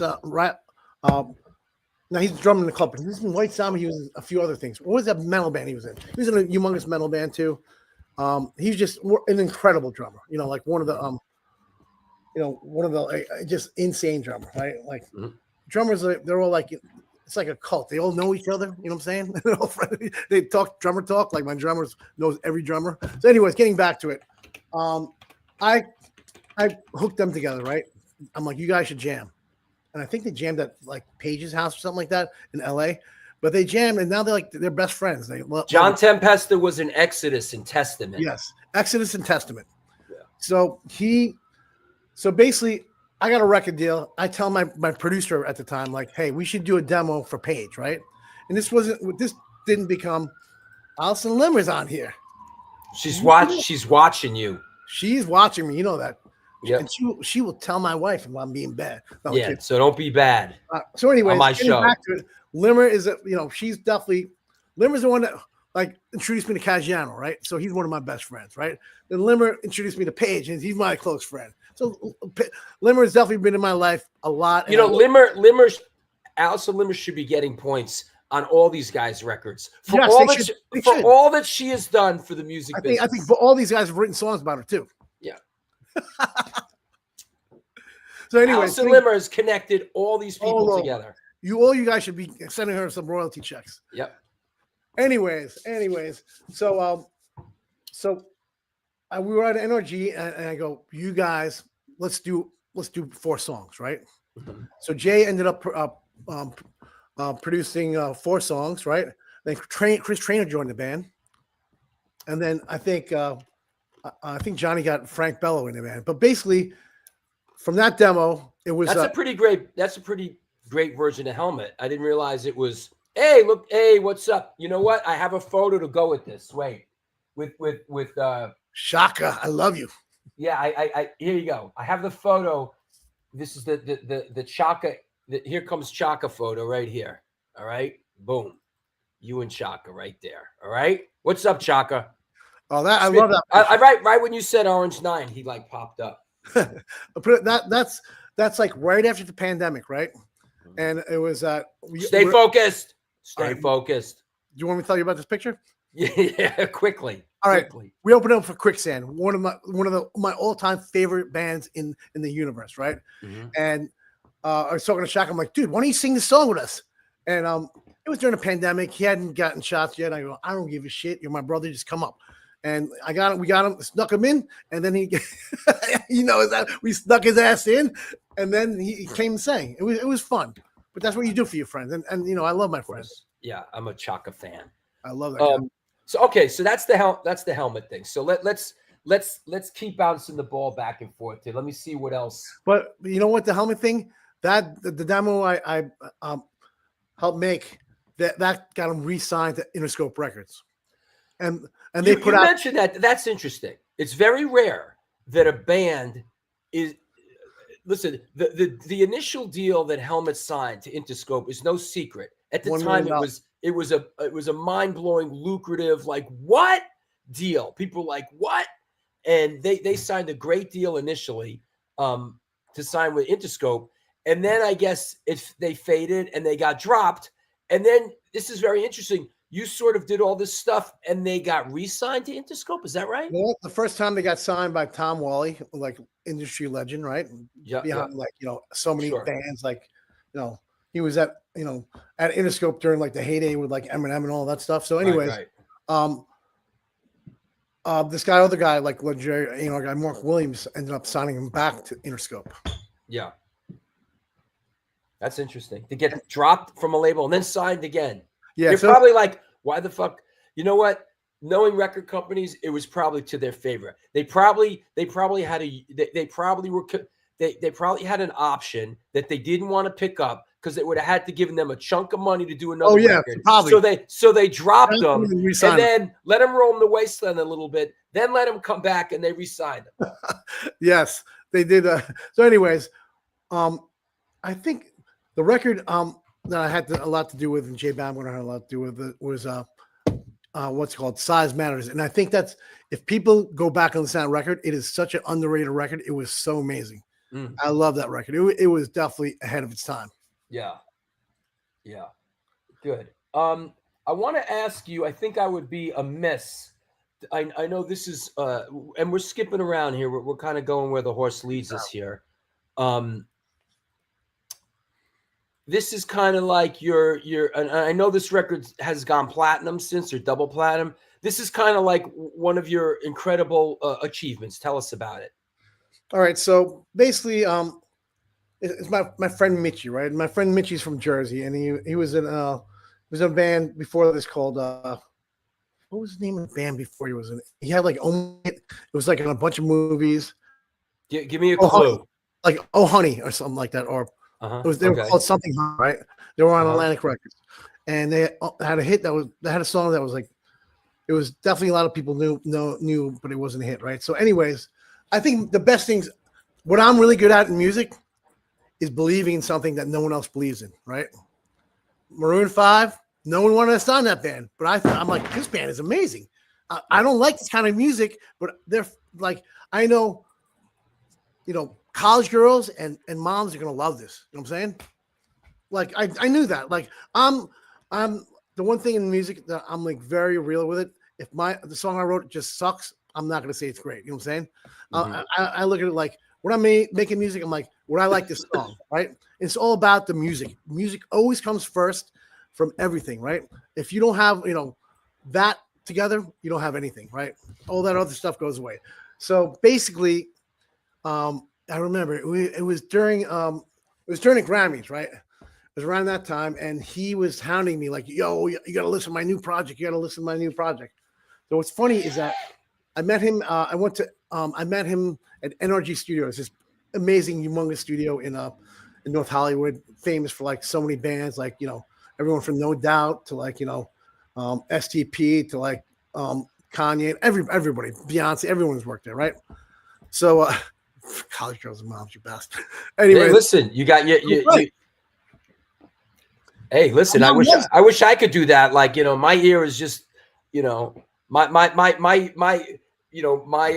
bandwidth is like, bunch of skinheads, punks, and hardcore kids.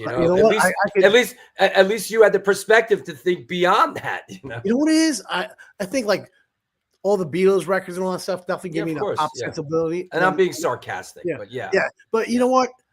I love music, and I enjoy whatever type of music. You know what I'm saying? Like I don't have like one thing. So this was like this very alternative sounding. Like I'm skipping. I go there. I'm meeting Chester there. We're going to go out to dinner with a few friends, right? So me and Chester are in the studio, and he plays us two songs.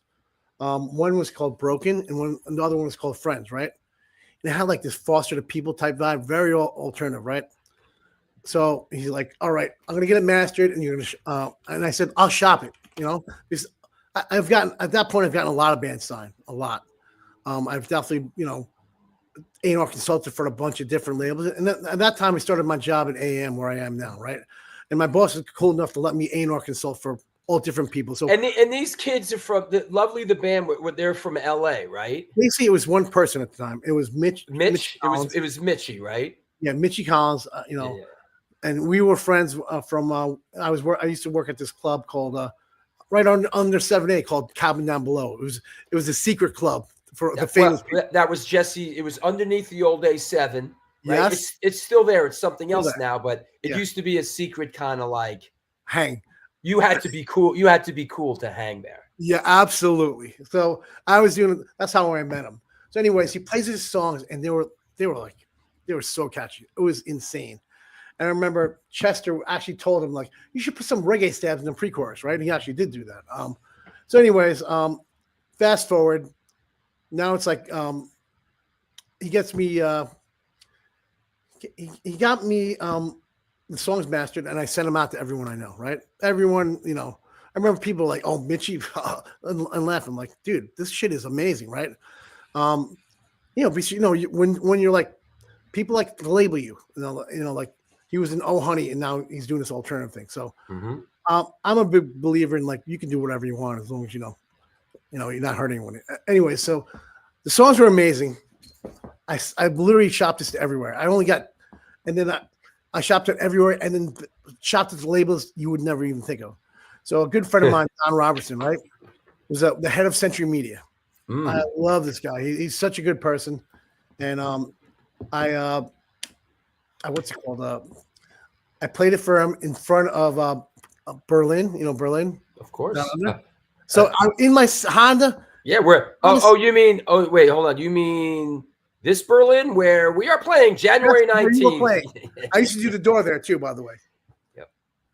Even when I had a nice cushy job, I still went out and did the door. I don't know why. I was insane. So, anyways, I played it for him in my Honda CRV. That Honda CRV has gotten a lot of record deals, by the way. I played a lot of records in there. So, anyways, and I had another offer from Better Noise Records for Alan Kovac's label, right? And these are two hard rock labels and metal labels, and it's an alternative band. So nobody else wanted to. Nobody believed in it. Like no other label. Every label turned them down, right? So they went with Century Media. And I remember I was driving up. Lake George that weekend, and I actually called Chester, and I'm like, dude, I got that band a deal, but they're signing to a metal label, Century Media. So anyways, I knew Don Roberts knew what he was doing, right? And obviously the whole team over there. And that record from like nobody wanted to sign it, right? Where I think the song Broken is triple platinum, right? This is a band nobody wanted to sign. Triple platinum, the album's gold, and it ended up being knocking Rise Against off being the longest charting song in alternative radio history. Hey, fantastic. Have you seen your hardcore your trading card? Have you seen that? No, why? There you go. You haven't seen this? No, I haven't. Holy shit, I look hard. Oh my God. Yeah. You look hard, bro. Man, I look hard, man. That's the front, and this is the back. Yeah, here's the back. How do I get this? I'll connect you with the kid that does it, Josh Hurst. I think you just followed him. Yeah, there you go. Yeah, there's the back, and he wow, really, that's awesome. Yeah, that's every band I've been in. 3008, Dead Velvet Jive, Static Summer, Fight of Your Life. Yeah, Early and After Midnight, Reach NYC, Reach 454. That's all my bands I've ever been in. Yeah, Josh, you still? Yeah, thank you, Josh. Yeah, he made one. He made an oversized one and gave me one of myself. That's not that I need pictures of myself on my wall. I don't, but it's nice. Thank you. So anyways, I mean that is like another story of like a band like going against the grain, right? Oh, there he is. There he is. Label. Josh, reach out to Rene after. Thank you, Josh. Thank you. Yeah. So imagine that, like a number one alternative at a metal label. So that was definitely an awesome proud moment.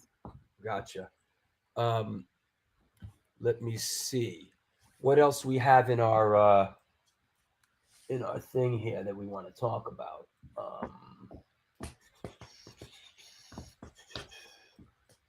Yeah. Well, you know what? We mentioned this guy, but he's a fan favorite here on the New York Hardcore Chronicles Live. That's Jesse Malin, right? Oh, that's my brother. I love that guy. Yeah. Yep. Love that guy. Let me tell you, when I was he gave you a job working the door at that club. Let me tell you, I had no other jobs, man. And right. I literally was doing A&R at this label called Razor and Tie, and I signed POD, right? And, right. Typical, music industry fashion, the lady who I work with left, and I went to work with Dr. Luke, right, at his publishing company. A new regime came in of people.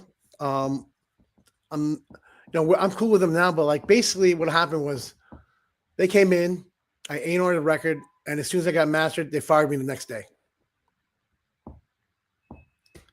That's how it goes in the music industry. So I got fired. I A&R'd that record, got fired, and as soon as I mastered it, and I was jobless with a house, wife, and kid. And Jesse gave me a job when I couldn't get a job. He's good like that. He's a good man. Yeah, he's helped a lot of people out. And I guess this is the kid you're talking about. Yes. There you go. Her and her mom are the loves of my life. How old's your daughter now? She is 20. And what's crazy is that we did a song for Jesse. You know that song Broken Radio? Uh-huh. With Bruce? Mm-hmm. Me and my daughter did a version of it, and it's pretty amazing. She's like quadruple times singer than I am. I mean, that kind of segues into this picture. What's going on here? That was a good night. That was a great night. You know what? We went to what's it called? We saw this was like I think one of the last shows with the saxophone guy, right? So basically, I met them there. We went to go see Clarence Clemens. Yeah, that was. I'm like, as soon as you hit a certain age, I forget everyone's name. Right? I forget my name too. But anyways, we went there and it was incredible. It was right at the time that the song The Wrestler came out. Remember that movie? Yeah, I love that movie. That song was just like touched my heart. You know what I'm saying? I felt like a three-legged dog that started walking down the street. Mm-hmm. It was an incredible night. And like what's funny is like growing up, with like born in the USA, I was like against all that shit. I didn't like any of that stuff growing up, right? And then after like in like my in my 20s, I'm like Bruce Springsteen is amazing, insane, right? And here I am with Jimmy G and Jesse watching it. And it was just mesmerizing. So we go backstage after the show, right? And he gave me his harmonica too. I have his harmonica. We meet Bruce and we're talking about the Clash and Social Distortion, all that stuff. And then his comes in and goes, "All right, we're gonna sing Happy Birthday," and closes the lights. And she comes in with a cake, cake. And then we're singing Happy Birthday, and it was and they opened the lights. We were saying Happy Birthday to Peter Jennings. Huh. Peter Jennings, the newsman. Yeah, it was an incredible night. And yeah, you know what's funny is that I saw like a year later, I saw the boss and at the Jimmy Fallon show as backstage, right? And he's like, "Hey kid, you want to know how to play that harmonica?" I'm like, yeah. Meanwhile, it's in a box my daughter made me for Father's Day. I'm like, no one touched this harmonica. It's Bruce Springsteen's harmonica. Yeah. That's so funny. before we take another quick sponsor break, I want to touch on so after many years, after like 17 years, you got Reach back together and kind of reformed under the moniker of Reach NYC. What brought that about? I'll tell you, and it's definitely it's definitely emotional. You know what I'm saying? I was Chester. My friend Chester killed himself. I was in a massive depression.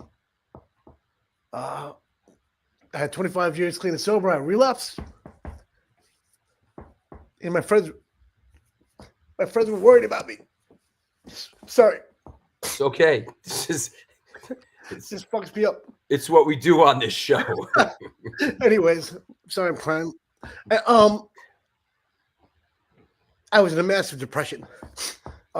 Marcus from POD and Dante, my drummer, they were like, we're going to put you on this POD show. Get your band back together. You need to get out of this funk. I never had depression before. After like that shit happened, it just took me like I had no clue he's gonna do that. He's one of my best friends, you know what I'm saying? Screwed me up. And I think I didn't deal with my other friend Chris Logan killing himself too. So like it just impounded on me, So they put together. They basically said, "Play some shows, get my mind off this." My friends were definitely worried about me. They're calling my wife up, and that's the kind of friends you want. Yeah. So, anyways, let me get my shit together. We played a show with I remember we played a show after. And listen, I quit my job as soon as I quit playing in bands. As soon as I got I got the job I have now, right? I'm like, you know what? I'm just going to concentrate on being a music executive. I'm just going to let go. And it was a weird time because, you know what? That always also put me in depression. I wasn't playing music anymore. I played music my whole life. I hear you. Now I'm trying to say, oh, I can't play music anymore. I'm just going to concentrate on my job, right? I hear you. A lot of emotions in that shit too.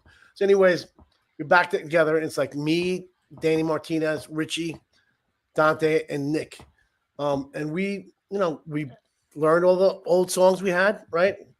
And we just had the best time. You know what was amazing playing that night at opening up for POD was that like every show, I just feel like every show we played in New York City, Mhm. we're playing for an A&R guy, a booking agent, anything. That night we played for the love of music. You know what I'm saying? Oh hell yeah! It was just like nothing. Like I'm not gonna even like. There's nothing. You know, I don't want it. I just want to. I want to play my songs I wrote and with the guys I love, and just have a great time, right? And it was magical. It was amazing. Music will do that. Yeah, I mean, I'm telling you, music has led to like, you know, some of my best friends in my life, like Jacoby Shaddix, the guys in POD. Yeah. I mean, I got so many, Walter, all these guys that I love so much. You know what I'm saying? Like, That's why we're brother. That's why we're all here. That's you know what why I'm saying? we're all here today, That's how man. important music is to me. Matt Yeah. Pinfield, that guy gave me my first job. You know what I'm saying? At Columbia Records. That guy's my brother. You know what I'm saying? I'm lucky to have great friends. So here I am playing again, and we get a you know, a distribution deal with Red Music, right? So we're like, wow, they're gonna give us some money to put out some songs. And then my close friend Danny Wimmer, right? So Danny Wimmer is just an amazing guy in the music industry. This guy's like helped, you know, save rock and roll with his festivals. So he has all these humongous festivals, Louder Than Life, Welcome to Rockville, just amazing like festivals that like it's like 3 days of every humongous rock band there is. You know what I'm saying? And everyone's played it from like Quicksand to like, you know, Slayer, to like I mean, it's just an amazing, you know, amazing festivals he puts Well, I on. saw that you played this recently. This was a big banger. Yeah, we played that. We were playing on the Pantera stage, and it was insane. And we played with Hailstorm, Cypress Hill. That was great. You know, when I saw a picture of you with the Biohazard guys, and I was like, what the hell? What's he doing over there? And then I looked at the lineup, and I saw you guys snuck in there. That was very cool. We were playing the main stage. That's awesome. Like, how the hell are we playing the main stage? That's So awesome. anyways, that all led up, you know, to getting Reach back together. And the first song we put out was a song "Back from the Dead," which is appropriately titled. Like, Yep. 17 years later, Reach has released a new single. It was pretty hilarious. Yeah. But, you know, Revolver Magazine picked it up, and it was great. And, you know, we weren't playing for anything but the love of music. And then we ended up getting a record deal. That's great. You know what I'm saying? Which is, at my age, is an impossible feat. And we're not going to say our ages, but like, we're like, the impossible feat of getting a record deal at our ages Yeah, is it's tough. insane. Yeah. So I made like the record of my life. That's great. The record I've always wanted to make. And that's Back from the Dead. Yeah, the Back in the Dead was the first song on the EP that we released with Red, with now the Orchard Music, right? Right. The Orchard. Doesn't Sony own the Orchard now? Yeah, Sony owns the Orchard, and we Yeah. did a distribution deal with them. So hey guys, so we released that EP, and then you know what, Richie and Danny had to bow out, you know, Mhm. and we got two other guys that are incredible. Hey, in this day and age, you got to have like the A team and the B team. You got to have guys that could step in and keep it going, man. You got to keep it going. You know, No, I love those guys. I mean, Richie. I mean, I think we speak in another language because we just have so many inside jokes every time we speak. It's just insane. you're talking You're about like- Richie Sip. Yeah, Richie said. I mean, those like all those friends. Like, I think about like the lifelong friends I had that I made in music. It's pretty insane. You know what I'm saying? Yeah. And it's just incredible how like music can make these relationships. You know, just what kind of relationships you have. Like my best friends I met in there. You know, from music, and I'm still meeting people from music. Yeah. So, anyways. Yeah. So yeah, this is coming off. This is when you guys got back together, right? Yeah, we had a bunch of our friends, like just I'm like, hey man, could you just give a little quote on the song, and like my friend Joey from the Pixies, and then Matt Pinfield and Chris Trainer from Bush, and it was just incredible. You know, I got great friends. What's you know who comes up, and I'm wondering about the connection before we take a break. But Sendog from Cypress Hill turns up in a lot of your stuff, and I know this is a very old picture. What's your connection with Sen?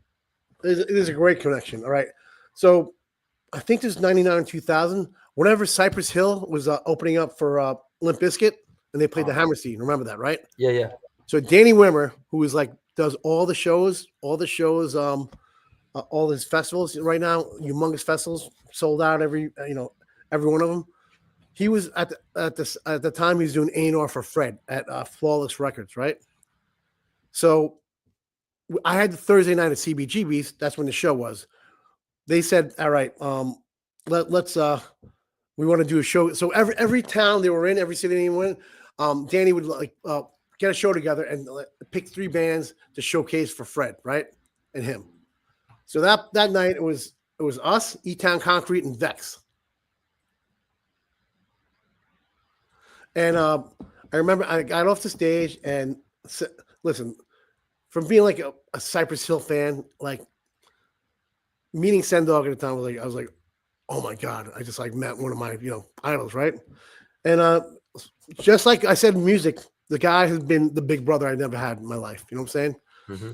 He's always gave me the best advice.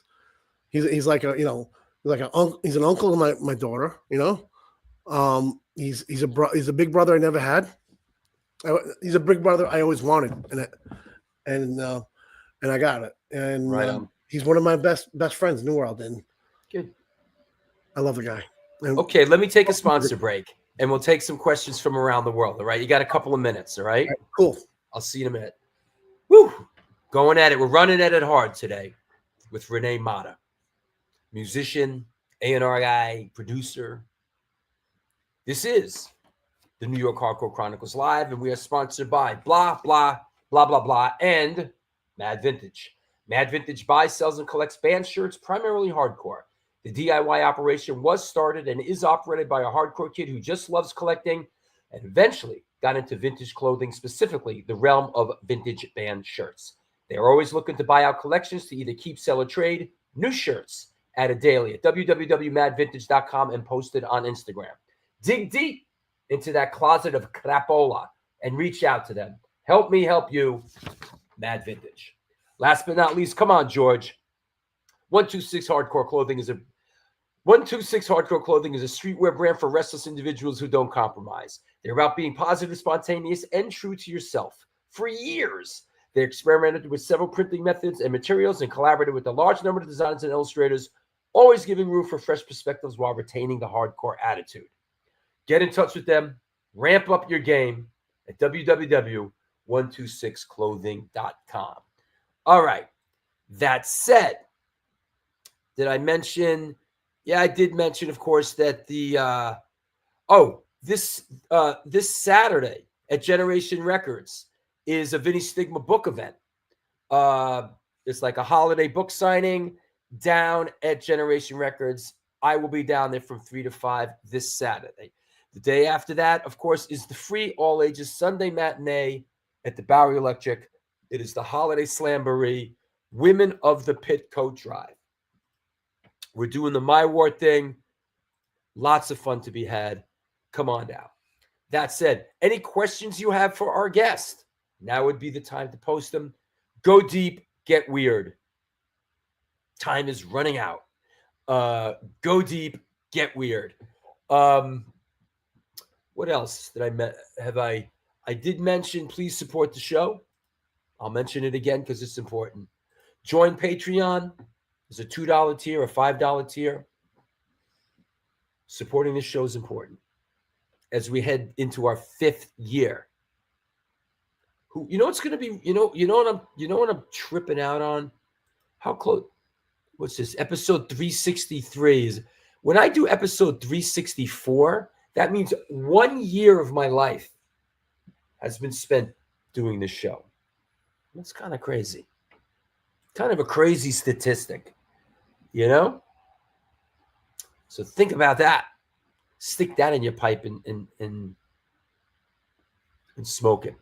Post your questions for our guest, Rene Mata. Let's bring him back on. Boom. Hey, man. What's going on, my brother? All right. What's this? What was Rene's favorite place to eat when we were at Sonic Temple? Who is today's Boondoggle podcast? Oh my God, it's my buddy, my brother, Yeah. Bill Bailey. There you go. That said, let's see. Yeah. Sendog, is Sendog a metalhead? I know DMC. I know DMC is. Let me tell you, he is. Have you ever heard his band Power Flow? Of course, With, Billy's in it. I mean, listen, this guy loves metal. I remember him telling me a story about like the first guy to make it out of his hood, right? Was Dave Lombardo. Wow. And from Slayer. So they're like, we could really do this. We can make it. That's what he told me when growing up when they started Cypress Hill. So yeah, he's a humongous metalhead. Slayer, Led Zeppelin. I mean, he loves rock. I remember he likes heavier stuff than I do. My dogs are going wild. This show does that to. This show does it. So, anyways, yeah, he loves. Are those dogs male or female? This is Honeybell, and she's a little princess. She's a girl. Well, this show does it to them bitches. anyways, so yeah, he's a big time rock metal fan. I mean, you could hear it from Cypress's music, man. Like this is a band that can open up for Pantera, you know what I'm saying, and has opened up for Slipknot because they're that heavy when Yeah. And that revered too. You know what I'm saying? Gotcha. Joseph K asks, craziest sob memory? Uh-oh. You know what? He's just always been this suave motherfucker, right? He'd be like shirtless. Me and him would be shirtless in the 90s trying to get girls.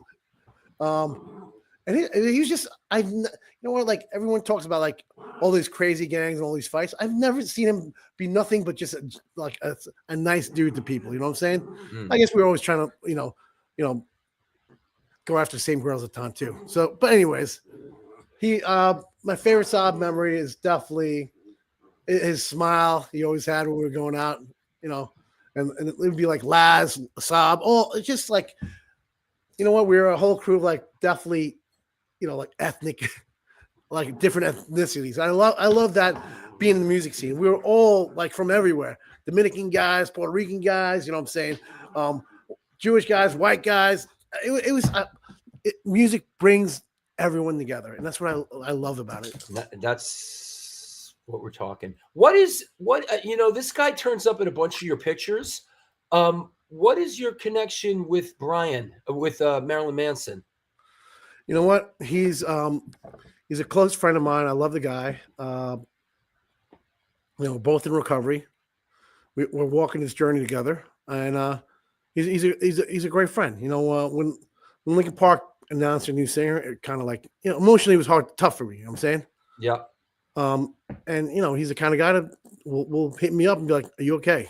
Because he knows that I'm going to be going through that shit. Right on. And you know what? I don't care whatever anyone says. Like this, the person I met, Brian, is a sweetheart, a gentleman, and he's a good friend, man. I love that guy. Right on. Mike LaRoche asks, any bands you wished you saw, but you will never see now anybody from the 90s that you love that like you never got a chance to see? Let's see. I mean, dude, me and you were in New York City in the 90s. We saw. Yeah, no, I'm gonna think about myself. I saw Pearl Jam at the Limelight. That was interesting. I was there. Yeah, that was a good one. That was right. That was before they like blew up.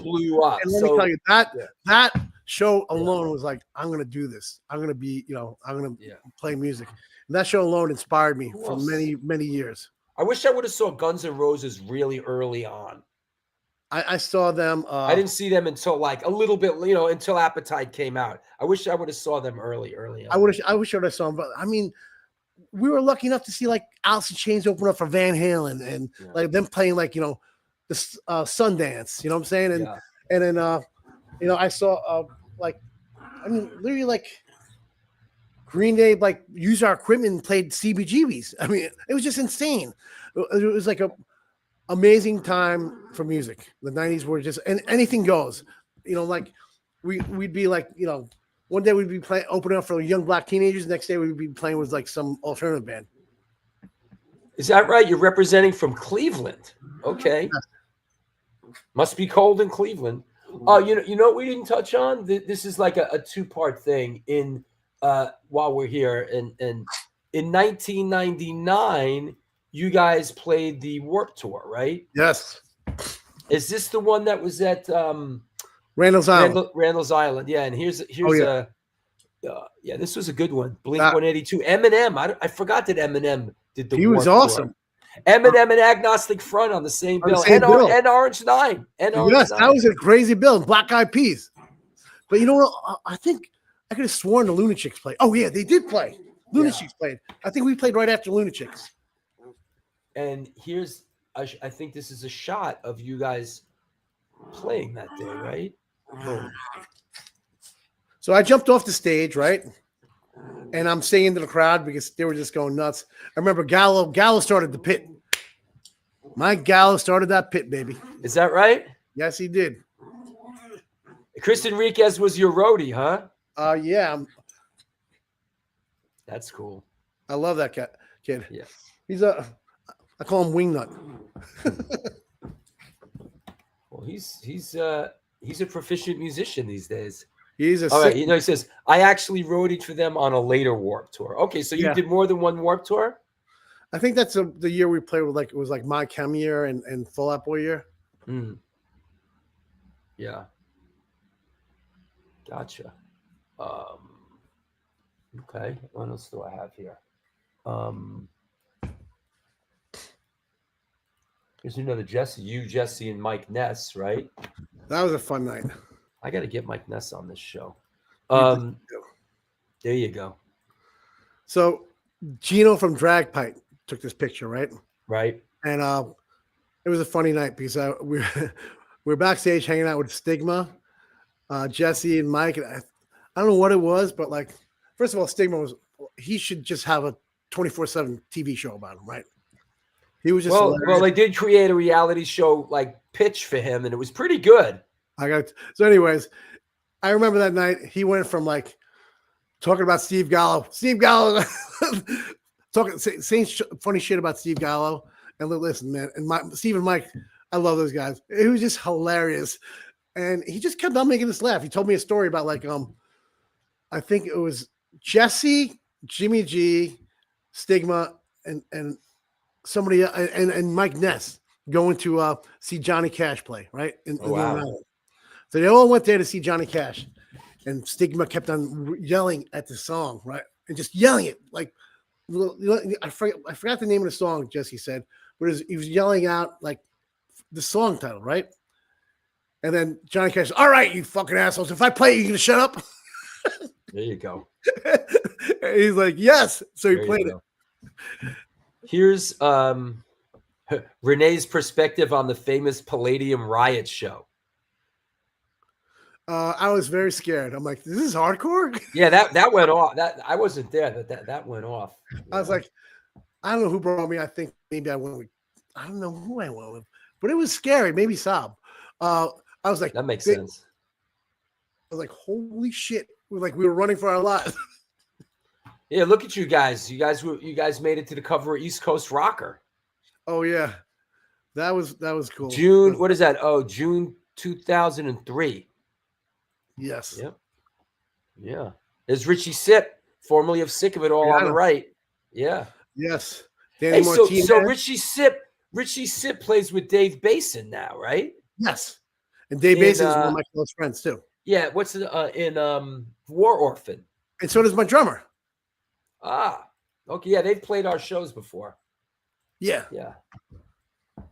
And for those out there who, by popular demand, want to see another shot of me playing the Limelight with Antidote in 1991 with long hair, there you go. I love that, man. I love our long hair days. Remember those? Yeah. Just going out, getting your hair done. If I come back in this next life, I want to come back with a head of hair like that. Yes. You know? I loved my hair back then. Yeah. That was great. Yeah. So that said, good. What does the future hold, Rene? What are you looking at? What's down the road? You know what?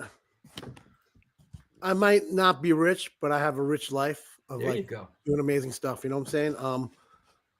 I just want to be there for my family, my wife and daughter and my friends. I'm trying to be the best version of me right now and really dealing with a lot of stuff, you know, like a lot of mental health stuff, a lot of like stuff that I need to deal with. You know what I'm saying? Like dealing with my depression, mental health. And I'm really, I have 5 years back in recovery. in May 6th, 5 years back. And yeah, I definitely been, you know what? You have little control in this world, right? The only thing I have control over is how I treat people and how I treat myself. You know what I'm saying? And for many years, I hated myself. So I think right now I'm like working on a lot of issues that like that have like definitely been detrimental in my life, like my ADHD, right? That like has led to a lot of my depression shit. You know what I'm saying? Just those symptoms of my ADHD I'm dealing with is just like it's life changing right now dealing with it and being able to see like, you know what I'm saying? Being able to live like a different way. Yeah. And just me talking over people, like, it's just like little things that bother me all the time. So I think my thing is like, you know what? I treat people how I want to be treated, and I want to be of service to people. You know what I'm saying? I want to be there to help people. Do good things, and good things will come to you. That's that's what Life I is always too say. short, you know what I'm saying? Keep your family and friends close, and I just want to put good in this world, and I want to be of service and good in this world. You know what? I have a lot of people in my life that are rich and famous, right? That I'm friends with, and to see how much they put into it, you know what I'm saying? And I go, wow, I gotta fucking like, yeah, they're rich and famous, but like they're like walking the walk, you know what I'm saying? Mm-hmm. Like Robert Downey Jr., that guy was like, wins an Oscar on Sunday and is helping people on Tuesday. You know what I'm saying? Stay sober. Wow. That guy I look up to, you know what I'm saying? And you work with his son, right? Indio, right? You know what? Me and his son are really close friends. I love that guy. We play together. I ain't his band. He hired me to, you know what? It's kind of crazy. I get a phone call, right? It's like, hey, it's Robert Downey Jr. I'm like, who the fuck is fucking with me? I thought my friends trying to fuck with me, right? Right. I'm like, I have on speaker, and my wife and daughter are like, that is Robert Downey Jr. I mean, it's like Tony Stark calling me. So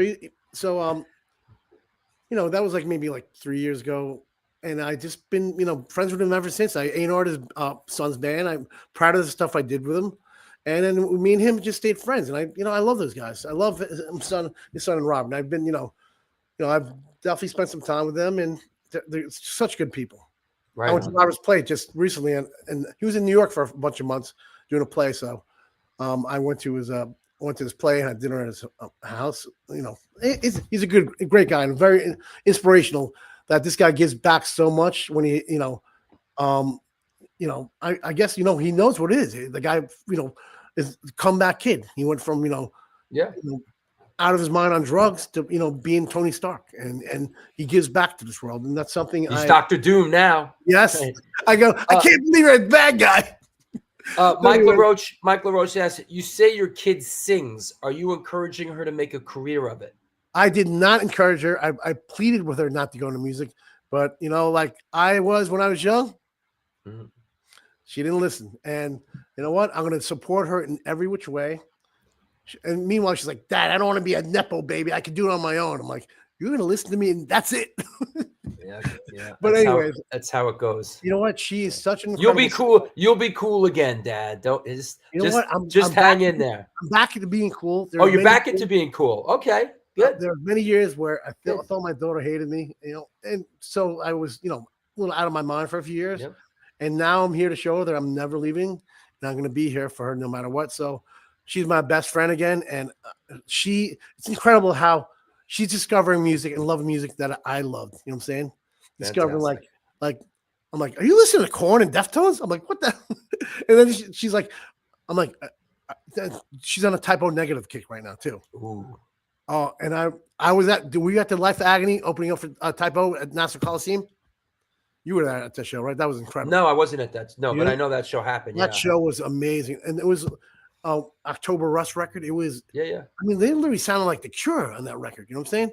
Yeah. It was so lush and like it was so open. And does your daughter perform live? She is incredible. Yes. What name does your daughter perform under? Well, right now she's in School of Music. She was in School of Rock, and let me tell you, if there was School of Rock when we were growing up, we would be like virtuosos right now, because that School of Rock helped her become the most insane singer. Like she could sing like Jeff Buckley Fiona Apple shit right now. Right She's so on. good. So we sang on the song for Jessie, right? And she literally sang the song twice all the way through. Mhm. I'm like, and she's watching me do my verse over and over. I'm like, she was just so incredible. I'm like, oh my God, my daughter just blew me away in the studio. But yeah, she's an incredible singer, and she just sent me one of her first songs, the first song she recorded of her own music. Cool. All right. Let's get something to eat. I'm hungry. Me too. Anybody you want to thank? Anybody you want to shout out? You know what? I definitely want to shout out my family, my wife Jody, and my daughter Grace. I definitely want to shout out all my brothers in recovery. Dante, Renzi, I love you, man. Ride or die with you, brother. And Walter and Shaka. I'm a man, rich with a lot of good friends and family. You know what I'm saying? Fantastic. Thanks, Rene. It was great having you on. It was great chopping it up with you. Thank you, my brother. And you know, we'll be in touch. I'll talk to you soon. All right, I'll see you soon. I'll bring a coat someday. Please, I'd love to see you. All right, brother. Okay. All right. Did you hear that, Lori? Did you hear that? Yeah, that's awesome. See, Long Island people. Yeah, Long Island people. Long Island people. They rally. That's right.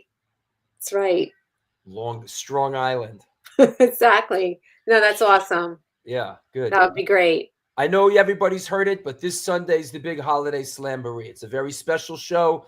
It is also the annual Women of the Pit Coat Drive, and it is also special in my world because we're doing our initial launch of My War with playing guitar, and it's going to be a lot of fun. So, yep. Everybody, come on down. Come on down. Come on early. So yeah, it's going to be fun. Come on down. Come on early. Drink a lot, but don't drink too much. You don't cause me any problems. Exactly. And if you get hurt, take it outside. That's right. Listen, this is the deal. Come down, drink a lot. Fucking drink. Spend a lot of money at the bar. But don't fucking get wasted and cause me any problems. If you get hurt, drag your ass up the stairs and go down the sidewalk and be hurt down there. Do not be hurt in the club. If you're going to puke, if you're a puker by nature, do not puke in the club. Tired of this fucking. You know, I got crushed at the tree show on Saturday. Right. And I have to say, man, did it hurt. I got crushed up against the stage. So Rappo says I have 100 coats to donate. Yes, buddy. That's fantastic. Yeah. Come through, Rat. It would be nice to see you. It wouldn't be a holiday slamboree without Rappo's showing up. With 100 coats. They better all be clean. Yeah, 100 I'm coats. smelling every one of them. No. Not good enough. All right, that was good. Awesome, yeah. I mean, all right, I gotta take some whatever. What do you call that? My head's about to explode. NyQuil. So you can drift off into a coma. I'd never take night. I never take that. It freaks me out. I can't take that stuff. I haven't taken that. I haven't taken that in years. Yeah. You know? I just do oils. Yeah. To cleanse you out. Yeah. Cool. So it has frankincense in it, my recipe. So it's like Christmassy. There you go. Christmassy. Christmassy. All right. Well, thanks. And I will see you on Sunday. This was a great show. Wow. What a great guy. Amazing. Yeah. Good Wednesday show. Yeah. You know, awesome. he's a little wild, but he's a passionate guy. Yeah. He's a passionate guy. Great and guy. We love passionate people. Absolutely. I'll see you on Sunday. Okay. See you. Right. Well, there you have it. Another one in the books. This was the New York Hardcore Chronicles Live. Maybe I will see you Saturday for the Stigma event. Maybe I will see you Sunday for the Slamboree. But if not, we will be back here a week from Sunday with West Beach of the Plasmatics. So thanks a lot, everybody. It's been great. Talk about being grateful. I am grateful. I'm grateful that I have this show. I'm grateful that I have so many friends around the world. I'm a lucky fella. And Thank you for being a part of it. And I really mean that. I'm going to get some sleep, I promise you. Until next we meet, my friend, do good things, and good things will come to you.